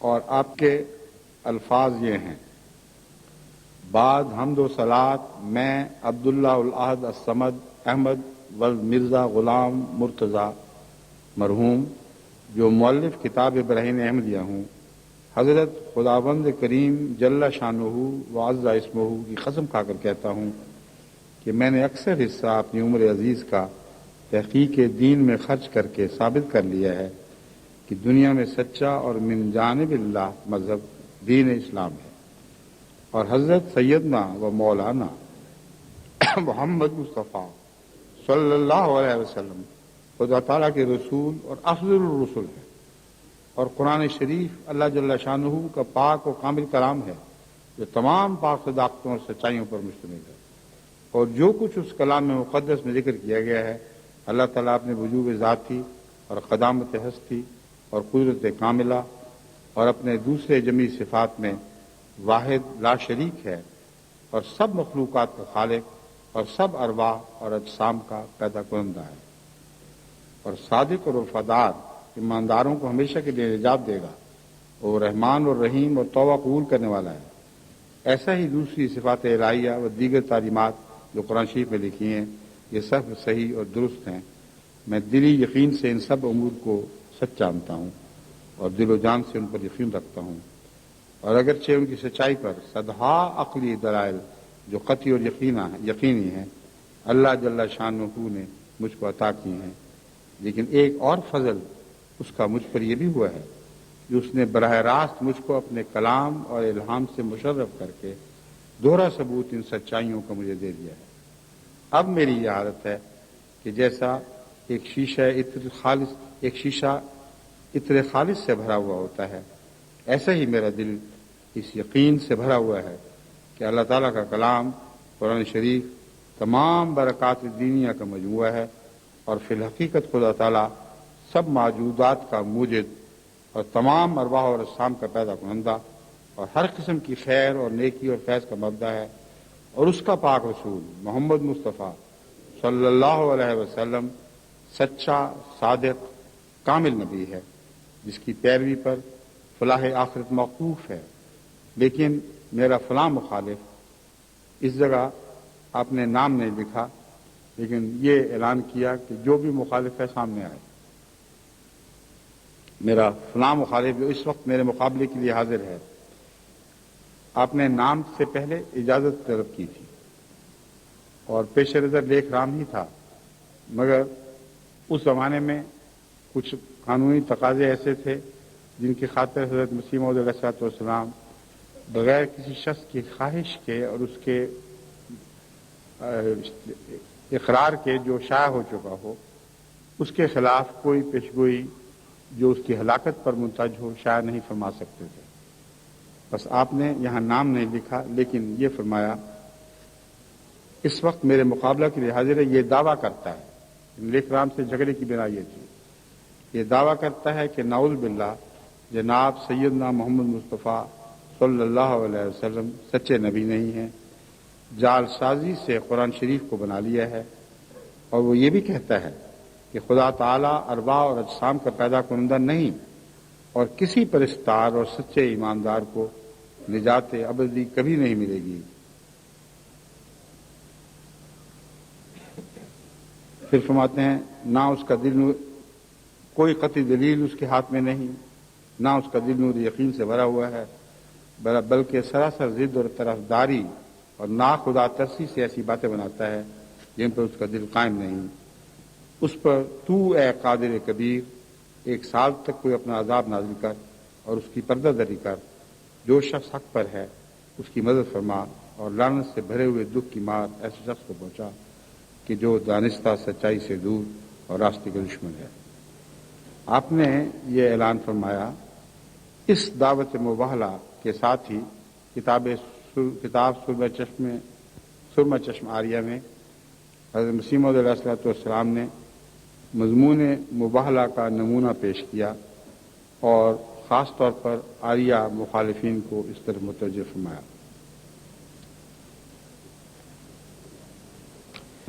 اس کے شائع ہونے پر آریہ مذہب کی طرف سے ایک جوابی کارروائی کی گئی اور مضمون مباہلہ کا جواب ان لفظوں میں دیا گیا: میں فلاں ابن فلاں قسم کھا کر حلف اٹھا کر کہتا ہوں کہ میں نے اول سے آخر تک رسالہ سرمہ چشم آریہ کو پڑھ لیا اور اس کے دلائل کو بخوبی سمجھ لیا۔ میرے دل پر ان دلیلوں نے کچھ اثر نہیں کیا اور نہ میں ان کو سچ سمجھتا ہوں، اور میں اپنے پرمیشر کی قسم کھا کر کہتا ہوں کہ جیسا کہ ویدوں میں لکھا ہے، میں اس بات پر پختہ یقین رکھتا ہوں کہ میرے روح اور جیو کا کوئی رب یعنی پیدا کنندہ نہیں، ایسے ہی میرا جسمی مادہ بھی پیدا کرنے والے سے کلی بے نیاز ہے۔ میں پرمیشر کی طرح خود بخود ہوں اور واجب الوجود اور قدیم اور انادی ہوں۔ میری روح اور میرا جسمی مادہ کسی دوسرے کے سہارے سے نہیں، بلکہ قدیم سے یہ دونوں ٹکڑے میرے وجود کے قائم بذات ہیں۔ ایسا ہی وید کی اس تعلیم پر بھی میرا کامل یقین ہے کہ مکتی یعنی نجات ہمیشہ کے لیے کسی کو نہیں مل سکتی اور ہمیشہ عزت کے بعد ذلت کا دورہ لگا ہوا ہے۔ میں وید کی ان سب تعلیموں کو دلی یقین سے مانتا ہوں کہ پرمیشر ایک ذرہ کے پیدا کرنے پر بھی قادر نہیں اور نہ بغیر عمل کسی عامل کے ایک ذرہ کسی پر رحمت کر سکتا ہے۔ بغیر ہزاروں جونوں میں ڈالنے کے ایک ذرہ گناہ توبہ یا استغفار سچی پرستش اور محبت سے بچ سکتا ہے۔ میں وید کی روح سے اس پر یقین رکھتا ہوں کہ چاروں وید ضرور ایشور کا کلام ہے، جو ہمیشہ اور قدیم سے ہر ہی دنیا میں ہمارے ہی آریہ دیش میں 4 رشیوں پر جو اگنی، وایو وغیرہ ہیں اترتا رہا ہے، کبھی اس سے باہر نہیں اترا اور نہ کبھی ہماری زبان سنسکرت کے سوا کسی دوسری زبان میں آیا، اور ہمارے دیش سے باہر جو ہزاروں پیغمبر آئے ہیں، یعنی آریہ ورت کے دیش ہندوستان سے باہر جو ہزاروں پیغمبر آئے ہیں اور کئی کتابیں لائے ہیں، میں دلی یقین سے ان سب کو جال ساز اور ان کی کتابوں کو جعلی تحریر کرتا ہوں۔ تمام دنیا کے مذاہب کا بطلان کر دیا اور یقین رکھتا ہوں کہ غیر ملکوں میں سب جھوٹے آتے رہے ہیں، کبھی ایک ملہم بھی سچا نہیں آیا۔ یعنی ہندوستان کے سوا ساری دنیا میں ہمیشہ سے جو خدا کے برگزیدہ ظاہر ہوتے رہے ہیں، وہ تمام تر ایک ان میں سے جھوٹا اور مفتری تھا اور کسی پر خدا کا کوئی کلام نازل نہیں ہوا۔ یہ سچائی ہمارے آریہ دیش ہی کی خاص رہی ہے اور اسی سے پرمیشر کا دائمی تعلق و پیوند رہا اور ہمیشہ آئندہ بھی اسی سے رہے گا۔ ایسا ہی میں قرآن اور اس کے اصولوں اور تعلیموں کو، جو وید کے اصولوں اور تعلیموں سے برخلاف ہے، جھوٹ اور جال جانتا ہوں، لیکن میرا فریق مخالف جو مؤلف رسالہ سرمہ چشم آریہ ہے، وہ قرآن کو خدا کا کلام جانتا ہے۔ آج جو پاکستان میں یہ منحوس کوشش ہو رہی ہے کہ ہمیں قرآن کریم سے الگ کریں، اس زمانے میں ایک ہی قرآن کا علمبردار تھا جس نے آریوں سے ٹکر لی اور آریوں نے تسلیم کیا یہ ہمارا مخالف قرآن کو سچا الہی کلام جانتا ہے۔ وہ کہتے ہیں مؤلف چشم آریہ قرآن کو خدا کا کلام جانتا ہے اور اس کی سب تعلیموں کو درست اور صحیح سمجھتا ہے۔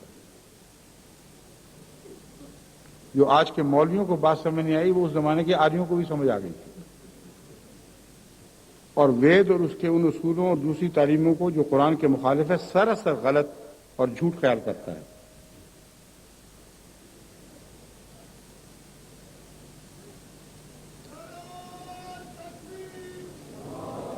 اب اے ایشور، تو ہم دونوں فریقوں میں سچا فیصلہ کر، اور جس فریق کے اصول اور اعتقاد جھوٹے اور ناپاک ہیں، جن کو وہ کسی ناپاک کتاب کی روح سے مانتا ہے، اس کو ذلیل اور رسوا کر، اور ہم دونوں میں سے وہ شخص جو تیری نظر میں کاذب اور دروغ گو ہے اور اس کے عقائد اور اصول تیری توہین اور حد کے عزت کا موجب ہے اور دانستہ ان کا پابند ہو رہا ہے، اس کو اے ایشر ایسے دکھ کی مار پہنچا اور ایسی لعنت سے بھری ہی اس کی رسوائی کر کہ 1 سال کے عرصے تک وہ لعنت کا اثر جو عذاب معلم ہے ظاہر اس کو پہنچ جائے۔ اے ایشر تو ایسا ہی کر، کیونکہ کاذب صادق کی طرح کبھی تیرے حضور عزت نہیں پاتا۔ یہ مخالفین کی جو یاوہ گوئی تھی اس کا خلاصہ میں نے خود تیار کیا ہے۔ ان میں ایک بھی ایسی بات نہیں جو انہوں نے نہ کہی ہو، لیکن یاوہ گوئی کی جو نحوستیں تھیں، جو ایسا گندا کلام تھا جو پیش نہیں کیا جا سکتا، اس کو چھوڑ دیا گیا ہے۔ مگر بین ہی یہی آریوں کی تحریروں کا خلاصہ تھا جو حضرت اقدس مسیح موعود علیہ الصلوۃ والسلام نے کسی قدر تفصیل سے درج فرمایا، اور میں نے اس کا خلاصہ آج آپ کے سامنے رکھا ہے۔ اس کے بعد پنڈت لیکھ رام نے 1886 میں ہی کتاب سرمہ چشم آریہ کے جواب میں نسخہ خبط احمدیہ کے نام سے کتاب شائع کی۔ نسخہ خبط احمدیہ یعنی حضرت مسیح موعود علیہ الصلوۃ والسلام کے نعوذ باللہ پاگل پن کے ثبوت کا ایک نسخہ، اور آریوں کی طرف سے حضرت مسیح موعود کی دعوت مبالغہ کے جواب میں اپنی طرف سے حضور کو خود ایک مباہلے کا چیلنج دیا۔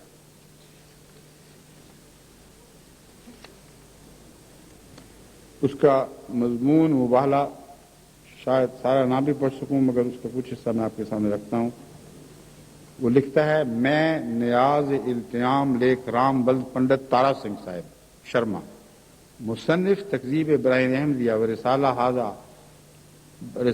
حاضہ اقرار صحیح بدرستی ہوش و حواس کر کے کہتا ہوں کہ میں نے اول سے آخر تک رسالہ سرمہ چشم آریہ کو پڑھ لیا، اور ایک بار نہیں بلکہ کئی بار اس کے دلائل کو بخوبی سمجھ لیا، بلکہ ان کے بطلان کو بروئے سب دھرم رسالہ حاضہ میں شائع کیا۔ میرے دل میں مرزا جی کی دلیلوں نے کچھ بھی اثر نہیں کیا، اور نہ وہ راستے کے متعلق ہیں۔ میں اپنے جگت پتا پرمیشور کو ساکھی جان کر اقرار کرتا ہوں کہ جیسا کہ ہر چہار وید مقدس میں ارشاد ہدایت بنیاد ہے، اس پر میں پختہ یقین رکھتا ہوں کہ میری روح اور تمام ارواح کو کبھی نیستی یعنی قطعی ناش نہیں ہے۔ اس کے بعد وہ وید کی تعلیم سے متعلق جو کچھ سمجھا اس کو پیش کرتا ہے۔ آخر پر وہ یہ لکھتا ہے، اے پرمیشور، ہم دونوں فریقوں میں سچا فیصلہ کر، کیونکہ کاذب صادق کی طرح کبھی تیرے حضور میں عزت نہیں پا سکتا۔ یہ اس کی تحریر حضرت مسیح موعود تفصیل سے حضرت مسیح موعود علیہ الصلوۃ والسلام نے روحانی خزائن میں درج فرمائی۔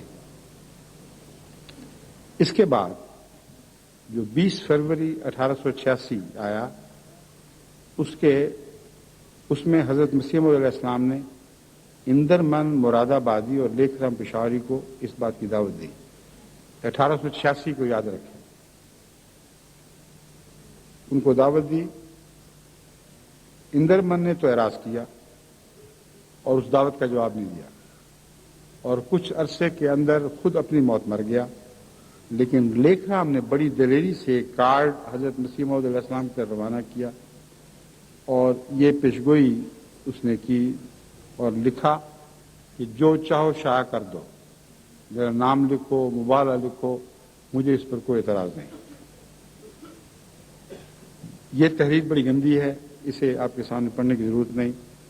لیکھ رام کی طرف سے یہ تحریر ملنے پر حضرت مسیح موعود علیہ الصلوۃ والسلام فرماتے ہیں تو اس کی نسبت توجہ کی گئی تو اللہ جل شانہ کی طرف سے یہ الہام ہوا، اجلن جسد لہو خوار لہو نسب و عذاب، یعنی یہ شخص ایک بے جان گوسالہ ہے، یعنی بشرا ہے جس کے اندر سے ایک مکروہ آواز نکل رہی ہے، اور اس کے لیے ان گستاخیوں اور بدزبانیوں کے عوض میں سزا عذاب مقدر ہے جو اس کو مل کر رہے گا۔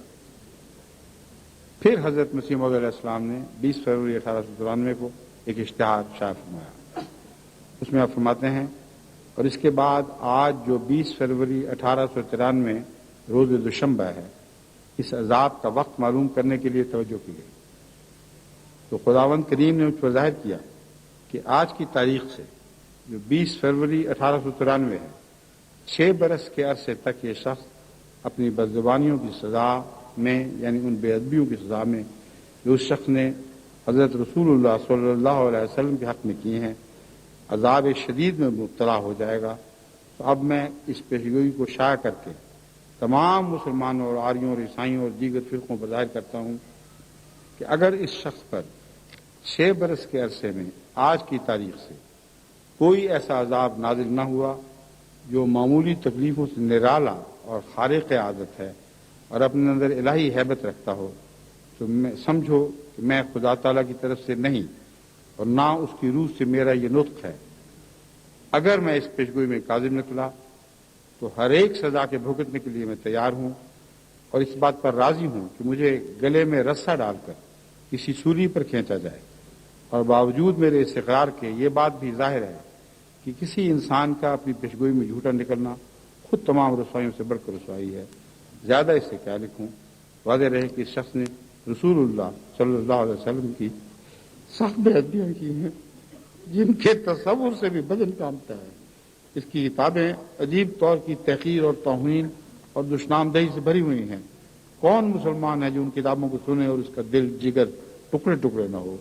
بئی ہما شوخی اور خیرگی یہ شخص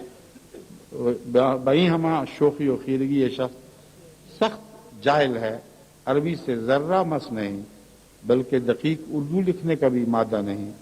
یہ پیشگوئی اتفاقی نہیں بلکہ اس عاجز نے خاص اس مطلب کے لیے دعا کی جس کا یہ جواب ملا، اور یہ پیشگوئی مسلمانوں کے لیے بھی نشان ہے۔ کاش وہ حقیقت کو سمجھتے اور ان کے دل نرم ہوتے۔ اب میں اس خدا عز و جل کے نام پر ختم کرتا ہوں جس کے نام سے شروع کیا تھا۔ الحمدللہ والصلاۃ والسلام علی رسول محمد المصطفیٰ افضل الرسل و خیر الورا سیدنا و سید کل ما فی الارض والسماء۔ خاک صاحب مرزا غلام احمد قادیان 20 فروری۔ پھر آپ نے اپنے مظلوم کلام میں فرمایا، الا اے دشمن نادان و بیرا بے ترس از تیغ بران محمد، الا اے منکر از شان محمد، ہم از نور نمایان محمد، کرامت گرچہ بے نام و نشان است، بیا بنگر ز غلمان محمد۔ 2 اپریل 1893 کو حضرت مسیح موعود علیہ الصلوۃ والسلام نے ایک اشتہار شائع کیا، لیکھ رام کی نسبت ایک اور خبر۔ پھر 2 اپریل 1893 کو حضور نے یہ اسی خبر کا ہے جس میں رویا میں اس شخص کے دکھائے جانے کا ذکر ہے جو لیکھ رام کی سزا دہی کے لیے مأمور کیا گیا۔ لیکھ رام پشاوری کی نسبت ایک اور خبر۔ آپ فرماتے ہیں، آج 2 اپریل 1893 مطابق 14 ماہ رمضان ہے۔ صبح کے وقت تھوڑی سی غنودگی کی حالت میں نے دیکھا ایک وسیع مکان میں بیٹھا ہوں اور چند دوست بھی میرے پاس موجود ہیں۔ اتنے میں ایک شخص قوی ہیکل، محیب شکل، اس کے چہرے پر سے خون ٹپکتا ہے، میرے سامنے آ کر کھڑا ہو گیا۔ میں نے نظر اٹھا کر دیکھا تو مجھے معلوم ہوا کہ کوئی نئی خلقت اور شمائل کا شخص ہے، کوئی انسان نہیں، ملائک شداد غلاظ میں سے ہے، اور اس کی ہیبت دلوں پر طاری تھی۔ شداد ہے لفظ، یا شداد و غلاظ میں سے ہے، اور اس کی ہیبت دلوں پر طاری تھی، اور میں اس کو دیکھتا ہی تھا کہ اس نے مجھ سے پوچھا، لیکھ رام کہاں ہے؟ اور ایک اور شخص کا نام لیا کہ وہ کہاں ہے۔ تب میں نے اس وقت سمجھا کہ یہ شخص لیکھ رام اور اس کے دوسرے شخص کی سزا دہی کے لیے مأمور کیا گیا ہے، مگر مجھے معلوم نہیں رہا کہ دوسرا شخص کون ہے۔ ہاں، یہ یقینی طور پر یاد رہا کہ دوسرا شخص انہی چند آدمیوں میں سے تھا جن کی نسبت میں اشتہار دے چکا ہوں، اور یہ یکشنبہ کا دن اور 4 بجے صبح کا وقت تھا۔ الحمدللہ علی ذالک۔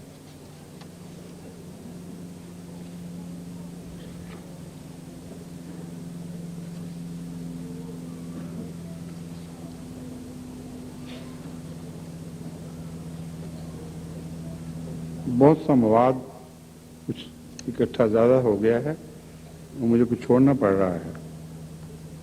میرا خیال ہے میں نے یہ اشارہ کر دیا تھا کہ چھوڑ دیا جائے، مگر جنہوں نے مرتب کیا وہ میری بات نہیں سمجھے۔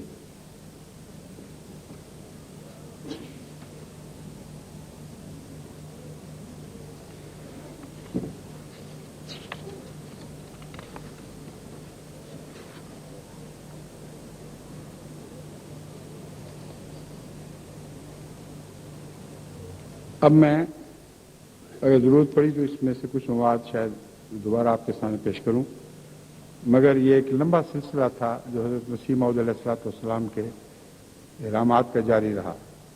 اس میں خاص بات یہ قابل توجہ ہے کہ 1886 میں آپ نے پہلی بار یہ پیشگوئی کی، اور 1900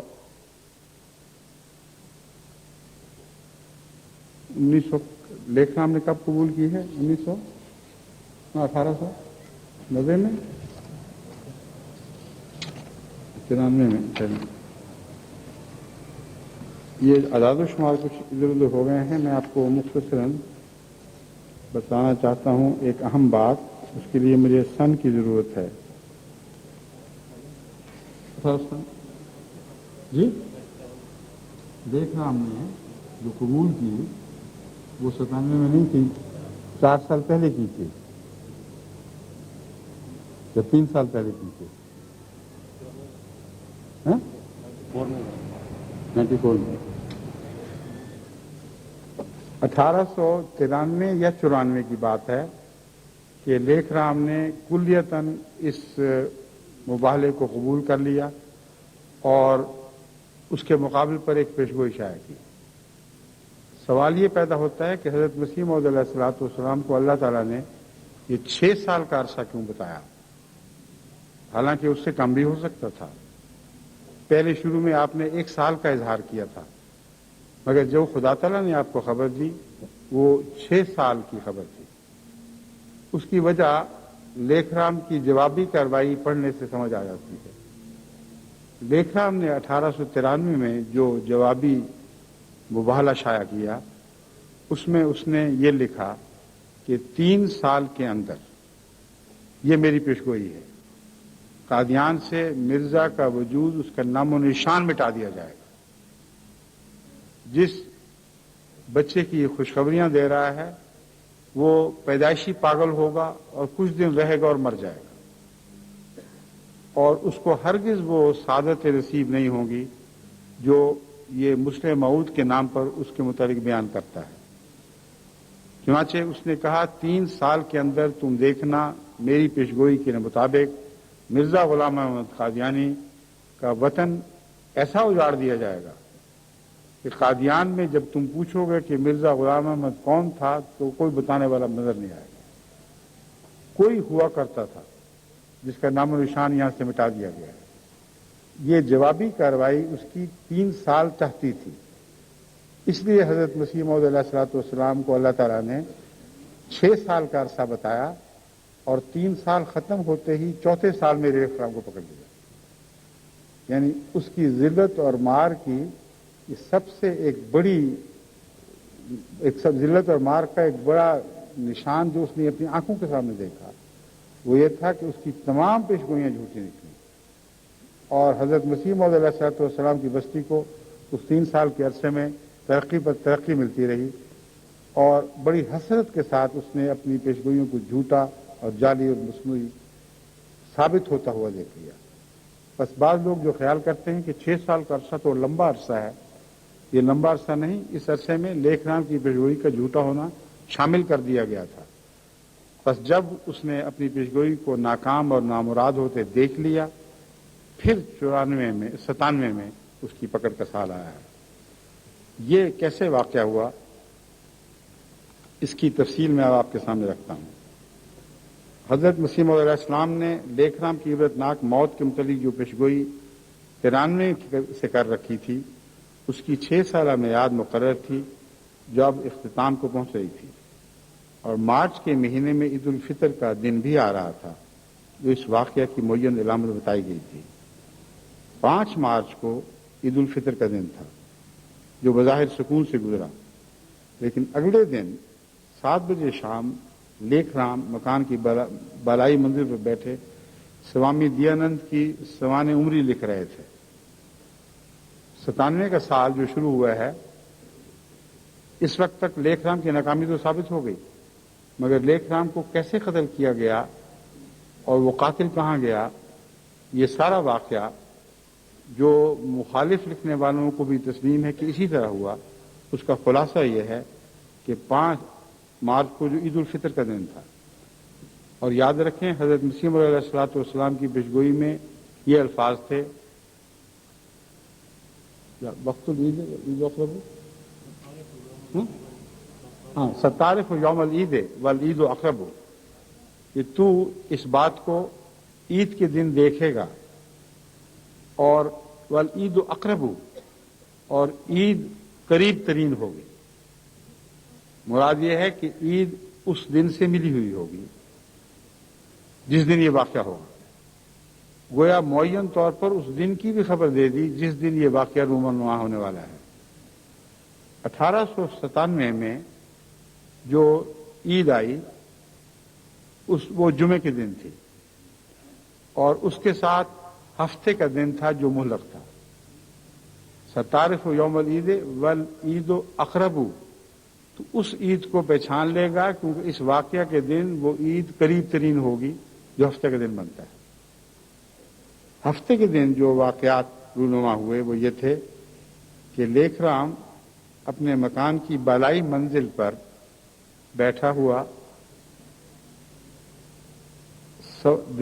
سوامی دیانند کی سوانح عمری لکھ رہا تھا، اور اس کے پاس ایک ایسا شخص بیٹھا ہوا تھا جس نے لیکھ رام کو یہ بیان دیا تھا کہ میں پہلے ہندو ہوا کرتا تھا، پھر مسلمان ہو گیا، اور پھر مسلمان سے دوبارہ میں آپ کے ہاتھ پر ہندو ہوتا ہوں۔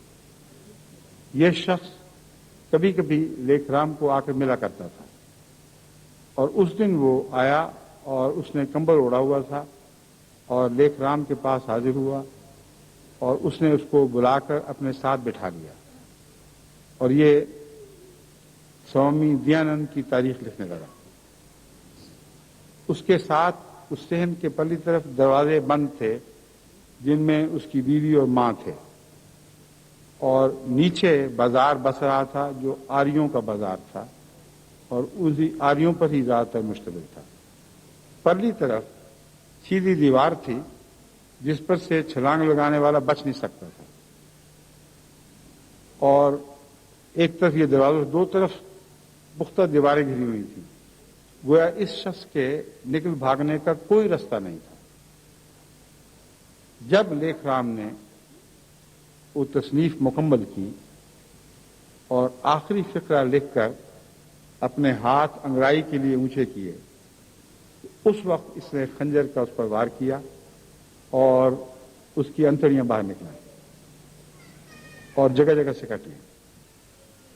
لیکھ رام کی چیخ اور دہائی سن کر اس کی ماں اور اس کی بیوی دوڑے، اور انہوں نے اس شخص کو دیکھا، اس وقت تک یہیں وہیں تھا، اور اس کا دیکھنا الہی تقدیر کے مطابق تھا جو بعد میں بیان کروں گا۔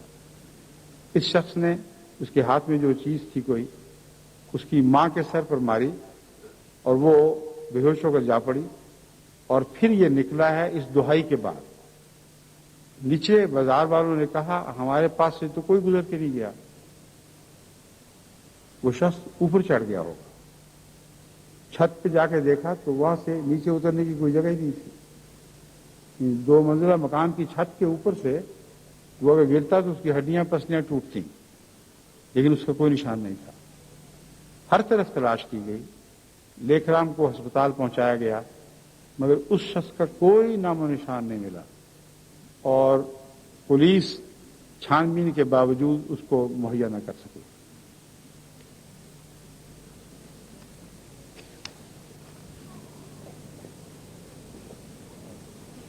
لیکھ رام کے منہ سے اس وقت بیل کی طرح نہایت زور کی آواز نکلی۔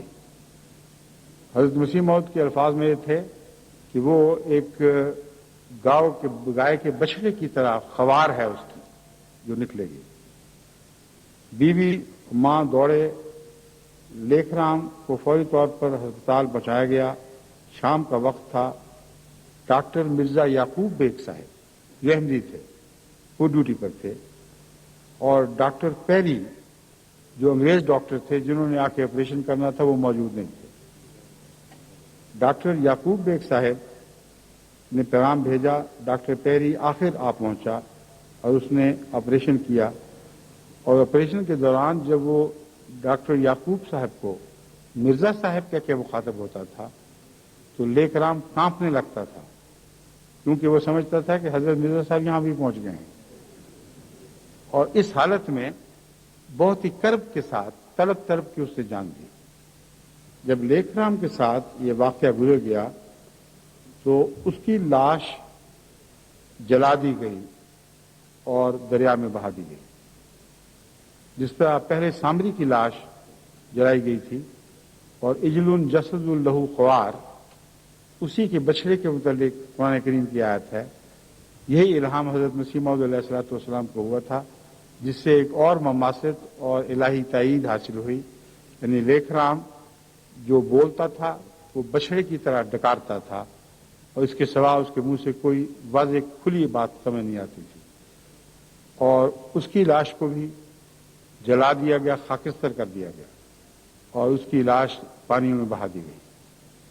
یہ پیشگوئی جب پوری ہوئی اور بڑی شان کے ساتھ عین وقت کے مطابق، تاریخوں کے مطابق 100% درستی کے ساتھ پوری ہوئی تو ہندو اخباروں نے بہت شور مچایا، اور انہوں نے حکومت کو توجہ دلائی کہ اس نے ایک ایک لفظ سچا کیسے کر دیا پہلے سے، اس کو کیسے پتا چلا کہ بین ہی یہ واقعات ہوں گے، اس کو دن کا کیسے پتا چلا، اس کو مہینوں کا کیسے پتا چلا، عید کا کیسے پتا چلا۔ لازماً اس شخص نے خود قاتل تیار کر کے بھیجا ہے۔ چنانچہ اس پر بہت سے اخبارات میں بہت شور ڈالا گیا۔ اخبار راہبر ہند لاہور نے لکھا، کہتے ہیں کہ ہندو قادیان والے کو قتل کرائیں گے۔ یعنی جوابی کارروائی کے لیے اس نے اس طرح آمادہ کرنا شروع کیا کہ لوگوں سے سنتے ہیں کہ ہندو لوگ اب مرزا غلام محمد قادیانی کو نہیں چھوڑیں گے۔ پھر آفتاب ہند نے مرزا قادیانی خبردار کے عنوان سے خبر شائع کی، مرزا قادیانی بھی امروز و فردا کا مہمان ہے، بکری کی ماں کب تک خیر منا سکتی ہے، بس مرزا قادیانی کو خبردار رہنا چاہیے کہ وہ بھی بقر عید کی قربانی نہ ہو جاوے۔ سارے ہندوستان میں احمدیت اس آریوں کے مقابلے پر کوئی بھی حیثیت نہیں رکھتی تھی، جبکہ آریوں کے ساتھ تمام ہندو قوم شامل ہو چکی تھی۔ اور حضرت مرزا صاحب کا دستور یہ تھا کہ بغیر پہرے دار کے، آج میرے ساتھ تو آپ پہرے دار دیکھتے ہیں، حضرت مسیح علیہ السلام کے کوئی پہرے دار مقرر نہیں تھے۔ آپ اسی طرح صبح کی سیر کو جاتے، اسی طرح واپس آتے، اکیلے گھر میں، گھر کے دروازوں پر کوئی نگہدار، کوئی نگہبان مقرر نہیں تھا، اور تنہا سارے سفر کرتے تھے۔ اور ان ساری دھمکیوں کو آپ ذرا بھی خاطر میں نہیں لاتے تھے، کیونکہ اللہ تعالیٰ کی طرف سے آپ کے ساتھ حفاظت کا وعدہ تھا۔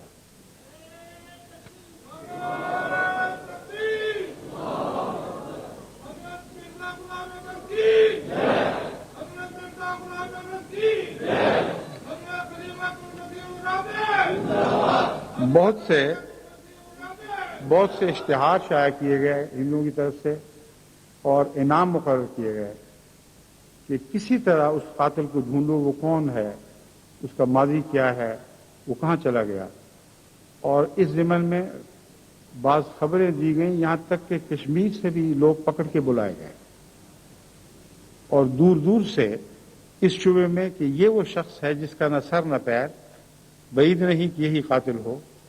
ان کو پولیس نے پکڑا اور حاضر کیا، تو اس وقت ماں اور بیوی نے، جس نے دیکھ لیا تھا قاتل کو، انہوں نے گواہی دی کہ ہرگز یہ وہ نہیں، اس کی شکل اس سے نہیں ملتی۔ تو خدا تعالیٰ نے ایک ایک چیز کا انتظام کر رکھا تھا، وہ کون تھا، کہاں سے آیا، کہاں چلا گیا، کسی کو کوئی خبر نہیں۔ لیکن ان دھمکیوں کے ساتھ بعض مسلمان علماء تھے جو خاموش ہو گئے، ان کو یہ تو ہمت نہیں پڑتی تھی کہ اس کی تائید میں اٹھ کھڑے ہوں. ان کو خطرہ تھا کہ سارے مسلمان پھر یہ نشان دے کے مسلمان ہو جائیں گے، احمدی ہو جائیں گے، احمدی مسلمان ہو جائیں گے. لیکن ان میں سے بعض مخالف ایسے تھے جنہوں نے خفیہ پیغام حضرت مسیح موعود علیہ السلام کو بھجوائے کہ ایک آپ ہی تو ہیں جو لڑے ہیں رسول اللہ صلی اللہ علیہ وسلم کی عزت کی خاطر، اور آپ کو خطرہ ہے، اس لیے اس خطرے میں ہم آپ کے ساتھ ہیں. ہم آپ کو متنبع کرتے ہیں کہ اپنے لیے ساری احتیاطیں برتیں، ہر قسم کی احتیاطی کارروائی کریں، پہرے دار مقرر کریں وغیرہ وغیرہ، بہت سے مشورے دیے گئے. حضرت مسیح موعود علیہ السلام نے کسی مشورے کو قبول نہ کیا اور اپنی زندگی طرز بود و باش میں کوئی بھی تبدیلی پیدا نہیں کی. وہی اکیلے تنہا، کبھی صبح جلدی سے سیر سے نکل جانے والے، یہاں تک کہ بعض صرف ایک خادم ساتھ ہوا کرتا تھا. گھر پہ کوئی پہرے دار نہیں، ہر شخص آتا جاتا تھا، اور حضرت مسیح موعود علیہ السلام کی روزمرہ میں کوئی ذرہ پر بھی تبدیلی نہ آئی. ہاں ایک مولوی تھا جس کو یہ بدبختی نصیب ہوئی کہ اس نے آریوں کی تائید میں حضرت مسیح موعود علیہ السلام کے خلاف زبان درازی شروع کر دی. اس مولوی کا نام محمد حسین بٹالوی ہے. انتہائی استضاء کی زبان جو حضرت صلی اللہ علیہ وآلہ وسلم کے خلاف لیکرام کیا کرتا تھا، اسے خاطر میں نہ لایا اور اپنے رسالہ اشاعت السنہ میں الہامی قاتل کے عنوان سے مضمون لکھا.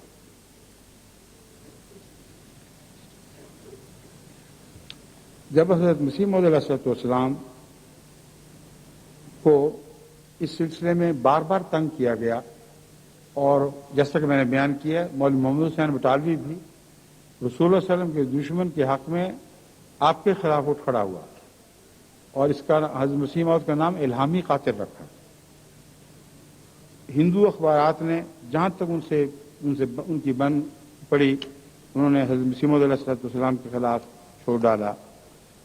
اس وقت حضرت مسیح موعود علیہ السلام کے متعلق اتنی زیادہ کھچڑی پک چکی تھی اور ہندو اخبار اتنی زہر چکانی کر چکے تھے کہ اچانک ایک دن غیر متوقع طور پر پولیس نے حضرت مسیح موعود علیہ السلام کے گھر کو گھیرے میں لے لیا.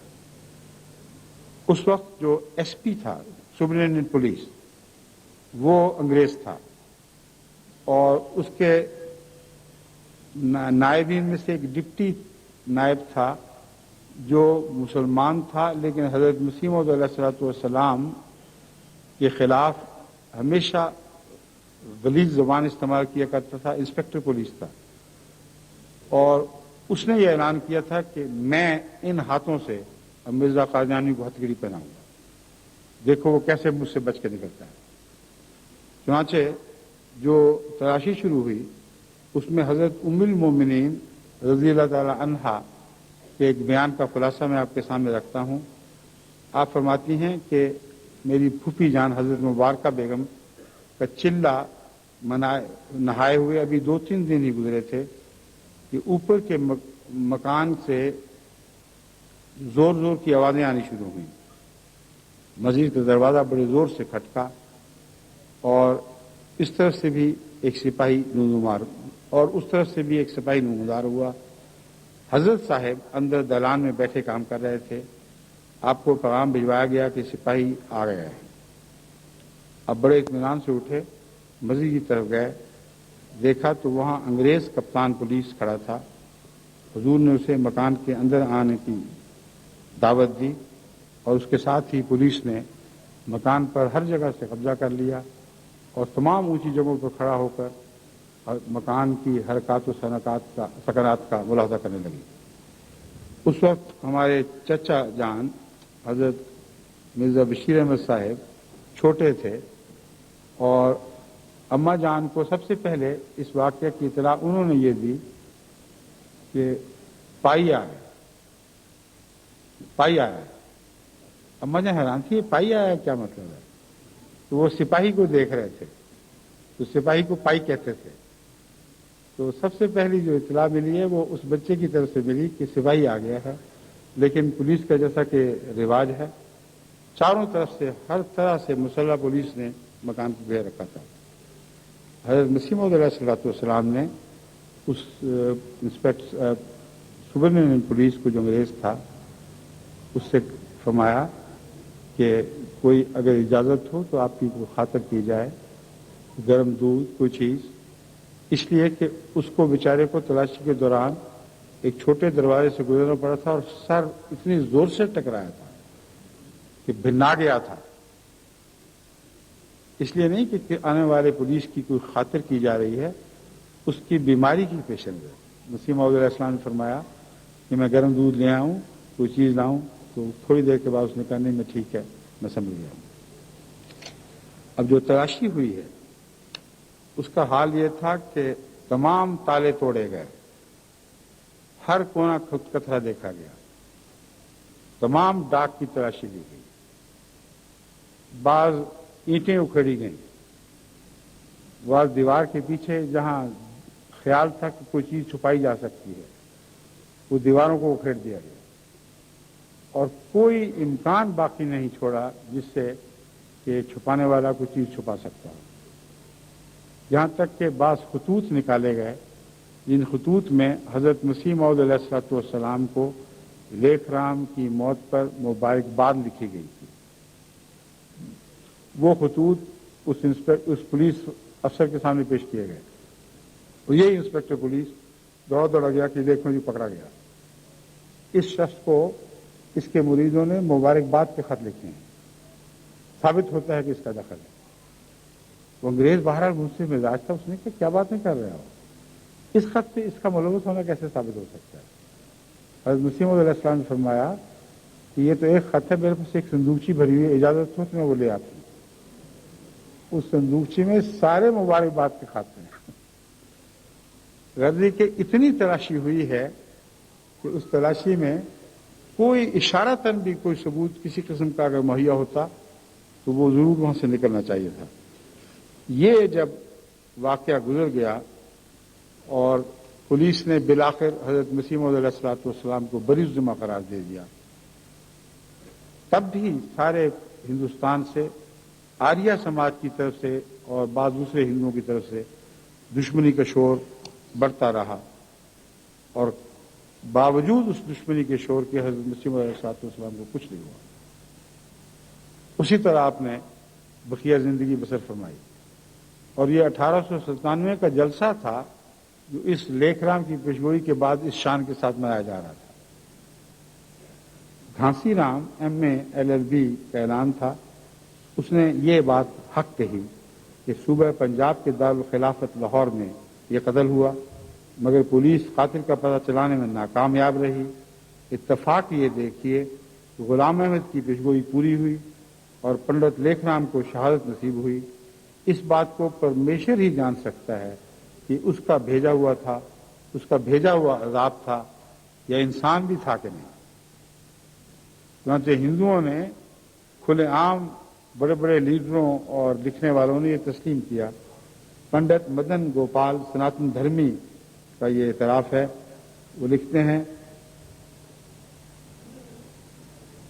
لیکھ رام کے مارے جانے کی نسبت پیشگوئی اور الزام قتل سے انجام کار اپنے بری ہونے کی پیشگوئی پوری ہوئی. حضرت مسیح موعود علیہ الصلوۃ والسلام نے اپنی بریت کی بھی پیشگوئی فرمائی تھی. اب نے فرمایا تھا یہ میری پیشگوئی ہے، لفظاً پوری ہوگی، لیکن تم دیکھنا کہ مجھ پر الزام لگانے والے جھوٹے نکلیں گے اور میری بریت بھی شائع ہوگی. چنانچہ یہ بریت بھی خدا تعالیٰ کے فضل سے اسی سال خدا تعالیٰ کے فضل سے انجام اپنے واقعتاً ظہور پذیر ہوئی.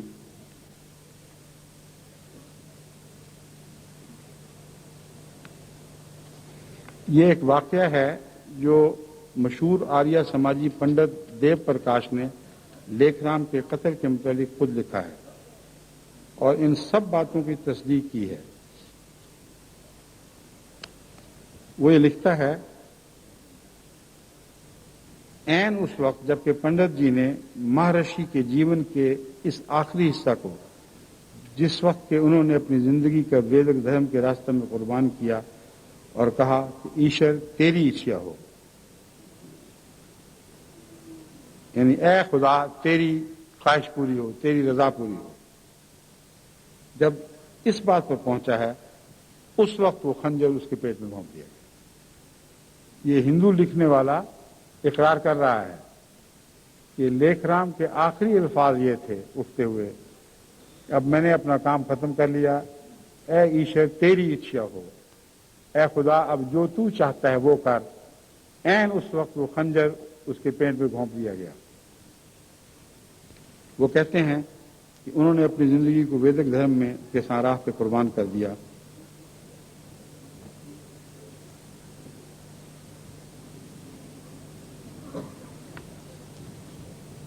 وہ کہتے ہیں تب پنڈت جی کی ماتا اور دھرم پتنی اس کی طرف دوڑی۔ اب یہ واقعہ ہماری تاریخ میں نہیں ملتا، اس لیے میں آپ کے سامنے رکھنا چاہتا ہوں کہ ہندو لکھنے والوں کا جو گہرا تعلق رکھتے تھے لیکھ رام سے، ان کا یہ اقرار ہے، اور یہ وجہ ہے کہ خدا تعالیٰ نے اس کی شکل دکھا دی تھی۔ کوئی پتہ نہیں کس مظلوم کو پکڑ کر تختہ دار پہ چڑھا دیتے اور یہ لکھ دیتے کہ قاتل پکڑا گیا۔ تو اس کی ماں کے وہ لکھتا ہے تب پنڈت جی کی ماتا اور دھرم پتنی اس کی طرف دوڑی، اس وقت اس بے رحم ظالم نے پنڈت جی کی بوڑھی ماتا کو بیلنا اس زور سے مارا کہ وہ اچانک چوٹ لگنے کے سبب سے بے ہوش ہو کر گر گئی اور وہ بے ایمان قاتل فرار ہو گیا۔ کچھ دیر کے بعد لوگ جمع ہو گئے اور پنڈت جی کو اسپتال لے گئے۔ یہ کچھ دیر کے بعد والی بات غلط ہے، وہ جو شور پڑا تھا اس کے ساتھ ہی دھڑا دھڑ لوگ اوپر چڑھنے شروع ہوئے تھے، اور یہی وجہ ہے کہ انہوں نے کہا کہ ہمارے پاس سے تو قاتل نہیں گزرا، اوپر جا کے دیکھو۔ اوپر جا کے دیکھا تو وہاں اس کا کوئی نشان نہیں تھا۔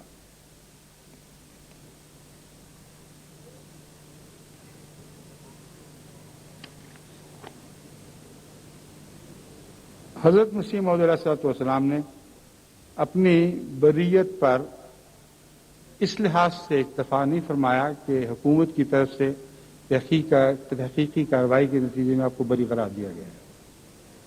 آپ خدا تعالیٰ کی طرف سے بریت چاہتے ہیں۔ دشمن مسلسل آپ پر الزام لگا رہا تھا اور بے حد غلیظ زبان استعمال کر رہا تھا کہ یہ قاتل ہے، یہ الہامی قاتل ہے، یہ فلاں قاتل ہے، اس سے ہم نپٹیں گے۔ حضرت مسیح موعود علیہ الصلوۃ والسلام نے ان سب باتوں کا ازالہ اس طرح فرمایا۔ اب دیکھیے مسیح موعود علیہ السلام کی شخصیت کس شان کے ساتھ ظاہر ہوتی ہے۔ فرمایا کہ یہ لوگ الزامات لگا رہے ہیں، ابھی تک کہہ رہے ہیں کہ میں قاتل ہوں۔ اس کا ایک حل ہے جو میں پیش کرتا ہوں۔ اگر یہ الزام لگانے والا میرے سامنے قسم کھائے کہ میں یقیناً جانتا ہوں کہ یہ شخص سازش قتل میں شریک یا اس کے حکم سے واقع قتل ہوا ہے، اور اگر یہ صحیح نہیں ہے تو اے قادر خدا 1 برس کے اندر مجھ پر عذاب نازل کر جو ہیبت ناک عذاب ہو، مگر کسی انسان کے ہاتھوں سے نہ ہو، کسی انسان کے ہاتھوں سے نہ ہو، ورنہ لوگ پھر شک کریں گے اور نہ انسان کے منصوبے کا اس میں کوئی بھی دخل متصور ہو سکے۔ بس اگر یہ شخص 1 برس کی تک میری بد دعا سے بچ گیا تو میں مجرم ہوں اور اس سزا کے لائق کہ ایک قاتل کے لیے جو ہونی چاہیے۔ اب اگر کوئی بہادر کلیجے والا آریا جو اس طور سے تمام دنیا کو شبہات سے چھڑا دے تو اس کو اختیار ہے وہ جس طریقے اختیار کرے۔ سب کارروائی مکمل ہوئی، وہ لیکھ رام اپنے کیفر کردار کو پہنچ گیا، حکومت کی طرف سے بریت جاری ہو گئی، شائع کر دی گئی، اور حضرت مرزا صاحب ہیں کہ میدان چھوڑ ہی نہیں رہے، اسی طرح دنگل میں کھڑے ہیں۔ فرماتے ہیں کہ میرا خدا فیصلہ کرے گا، اے الزام لگانے والوں اگر تم سچے ہو آؤ میدان میں، اور میں بھی خدا کی قسم کھا کے کہتا ہوں کہ 1 سال کے اندر جو کچھ تم مجھ سے کرنا چاہو گے وہ کرنا، اور میری جان حاضر ہے۔ اس مقابلے کے بعد گنگا بشن کی آمادگی اور فرار کا واقعہ ہے۔ گنگا بشن نے 3 اپریل 1997 کو یہ اعلان کیا کہ میں قسم کھانے کو تیار ہوں، لیکن کچھ شرطیں ہیں، اگر مرزا صاحب یہ شرطیں مان جائیں تو میں حاضر ہوں۔ شرطیں کیا تھیں؟ پیشگوئی پوری نہ ہونے کی حالت میں آپ کو پھانسی دی جائے گی، پہلی شرط ہے۔ میرے لیے 10,000 روپیہ گورنمنٹ میں جمع کرا دیا جائے تاکہ آپ کو پھانسی دینے کے بعد جو میں جشن مناؤں اس کے لیے کچھ روپیہ پیسہ بھی ہو. جب میں قادیان میں قسم کھانے کے لیے آؤں تو اس بات کا ذمہ لیا جائے کہ مجھے لیکھ رام کی طرح قتل نہ کیا جائے. حضرت مسیح موعود علیہ السلام نے گنگا مشن کی تینوں شرائط منظور فرما لی، مجھے منظور، اور لکھا کہ میں تیار ہوں نہ ایک دفعہ بلکہ 1000 دفعہ گورنمنٹ کی عدالت میں اقرار کر سکتا ہوں کہ جب میں آسمانی فیصلہ سے مجرم ٹھہروں تو مجھ کو پھانسی دیا جائے. میں خوب جانتا ہوں کہ خدا نے میری پیشگوئی پوری کر کے دین اسلام کی سچائی ظاہر کرنے کے لیے اپنے ہاتھ سے فیصلہ کیا ہے. بس ہرگز ممکن نہیں ہوگا کہ میں پھانسی ملوں. یہ ایک خر مہرہ کسی تکذیب کرنے والے کو دوں.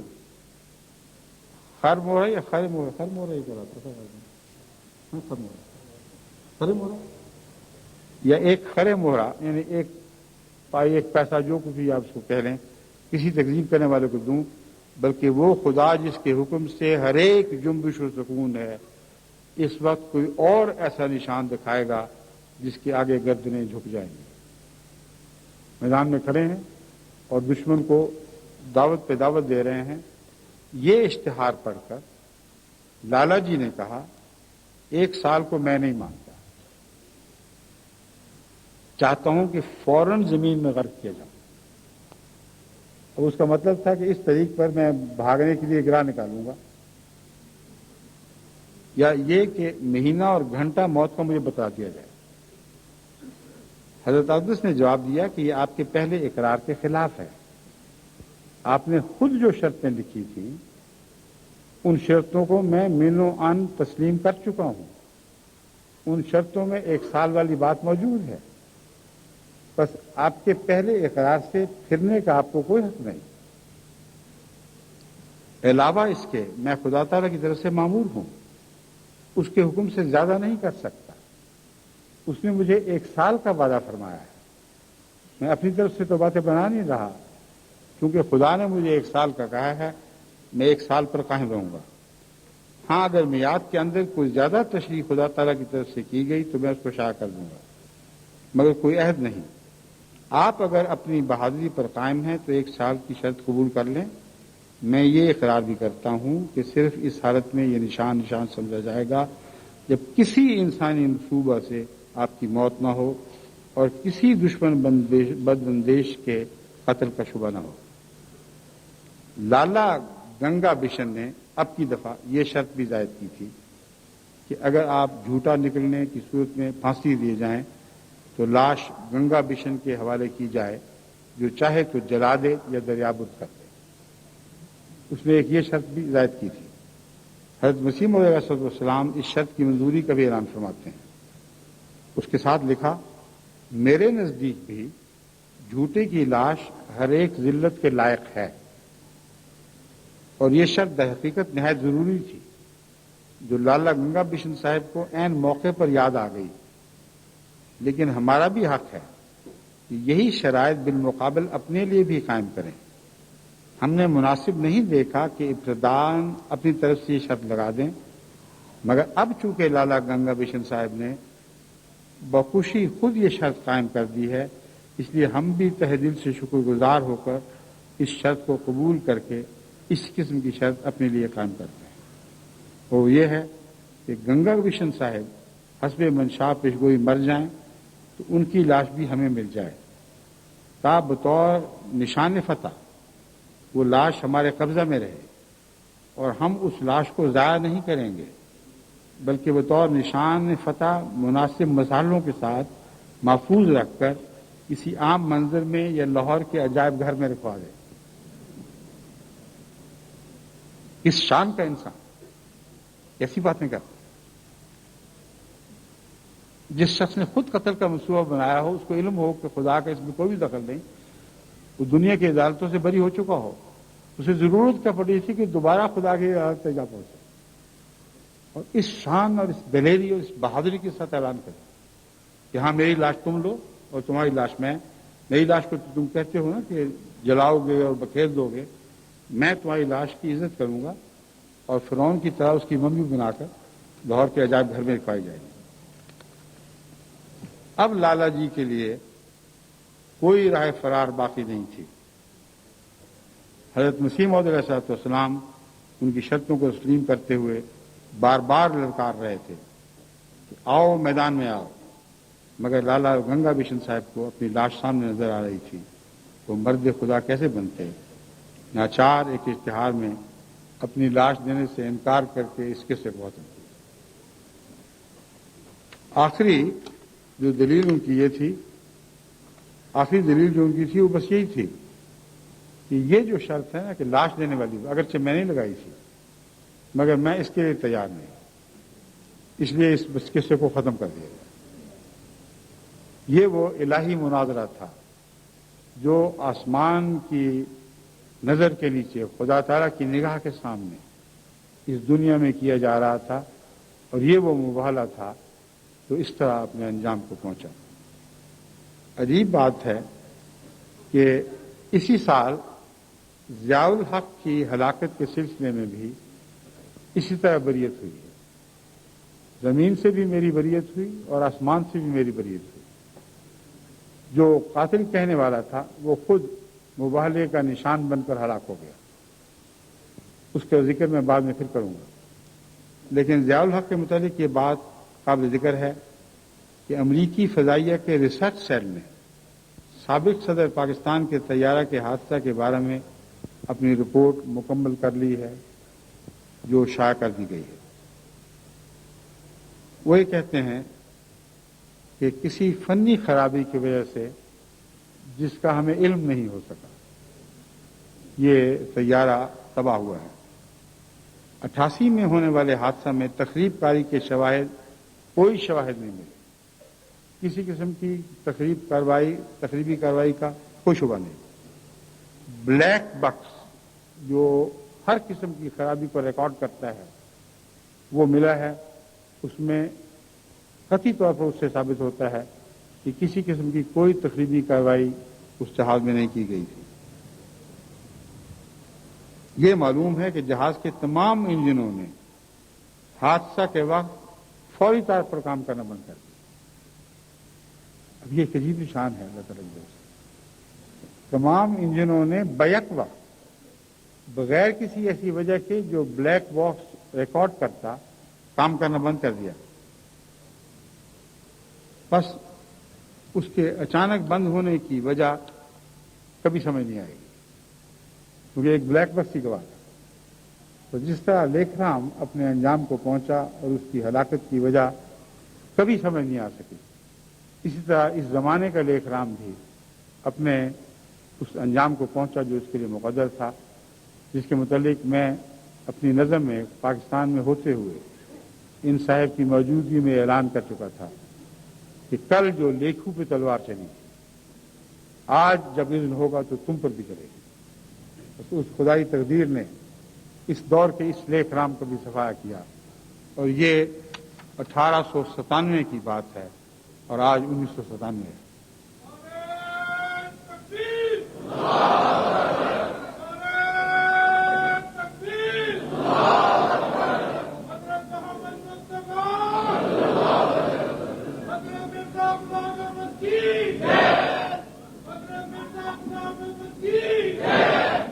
بس دیکھو اللہ تعالیٰ کے فضل کے ساتھ کس طرح 100 سال کے بعد ایک سال دہرایا جا رہا ہے۔ یہ میں دہرانے کا لفظ اس لیے خصوصیت سے استعمال کر رہا ہوں کہ آپ دیکھیں گے انشاءاللہ تعالی حضرت مسیح موعود علیہ الصلوۃ والسلام کو جماعت کی ترقی کے جتنے بھی الہامات اس سال میں ہوئے تھے وہ انشاءاللہ جماعت کے حق میں بھی اسی طرح پورے ہوں۔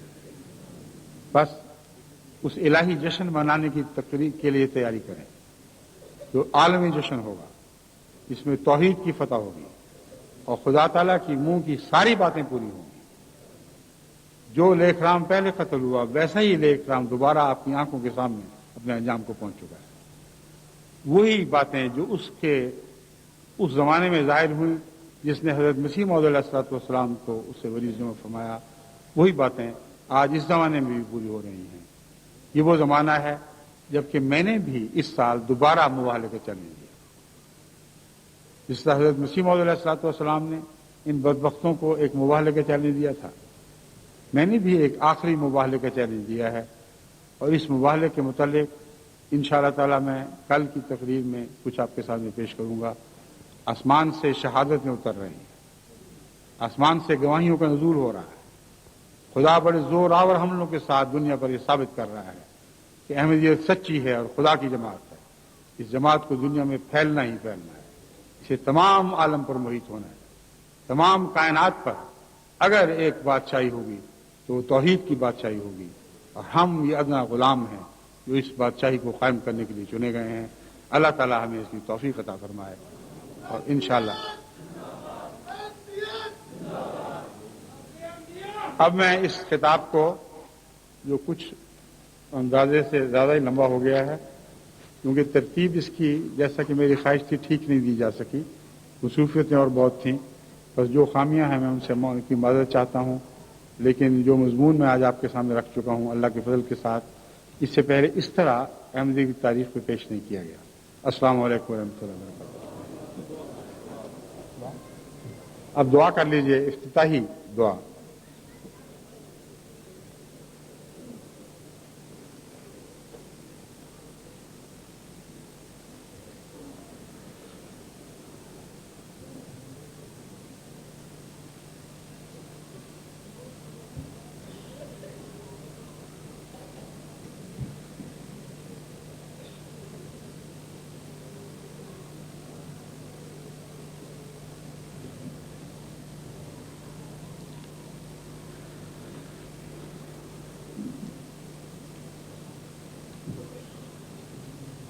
آمین۔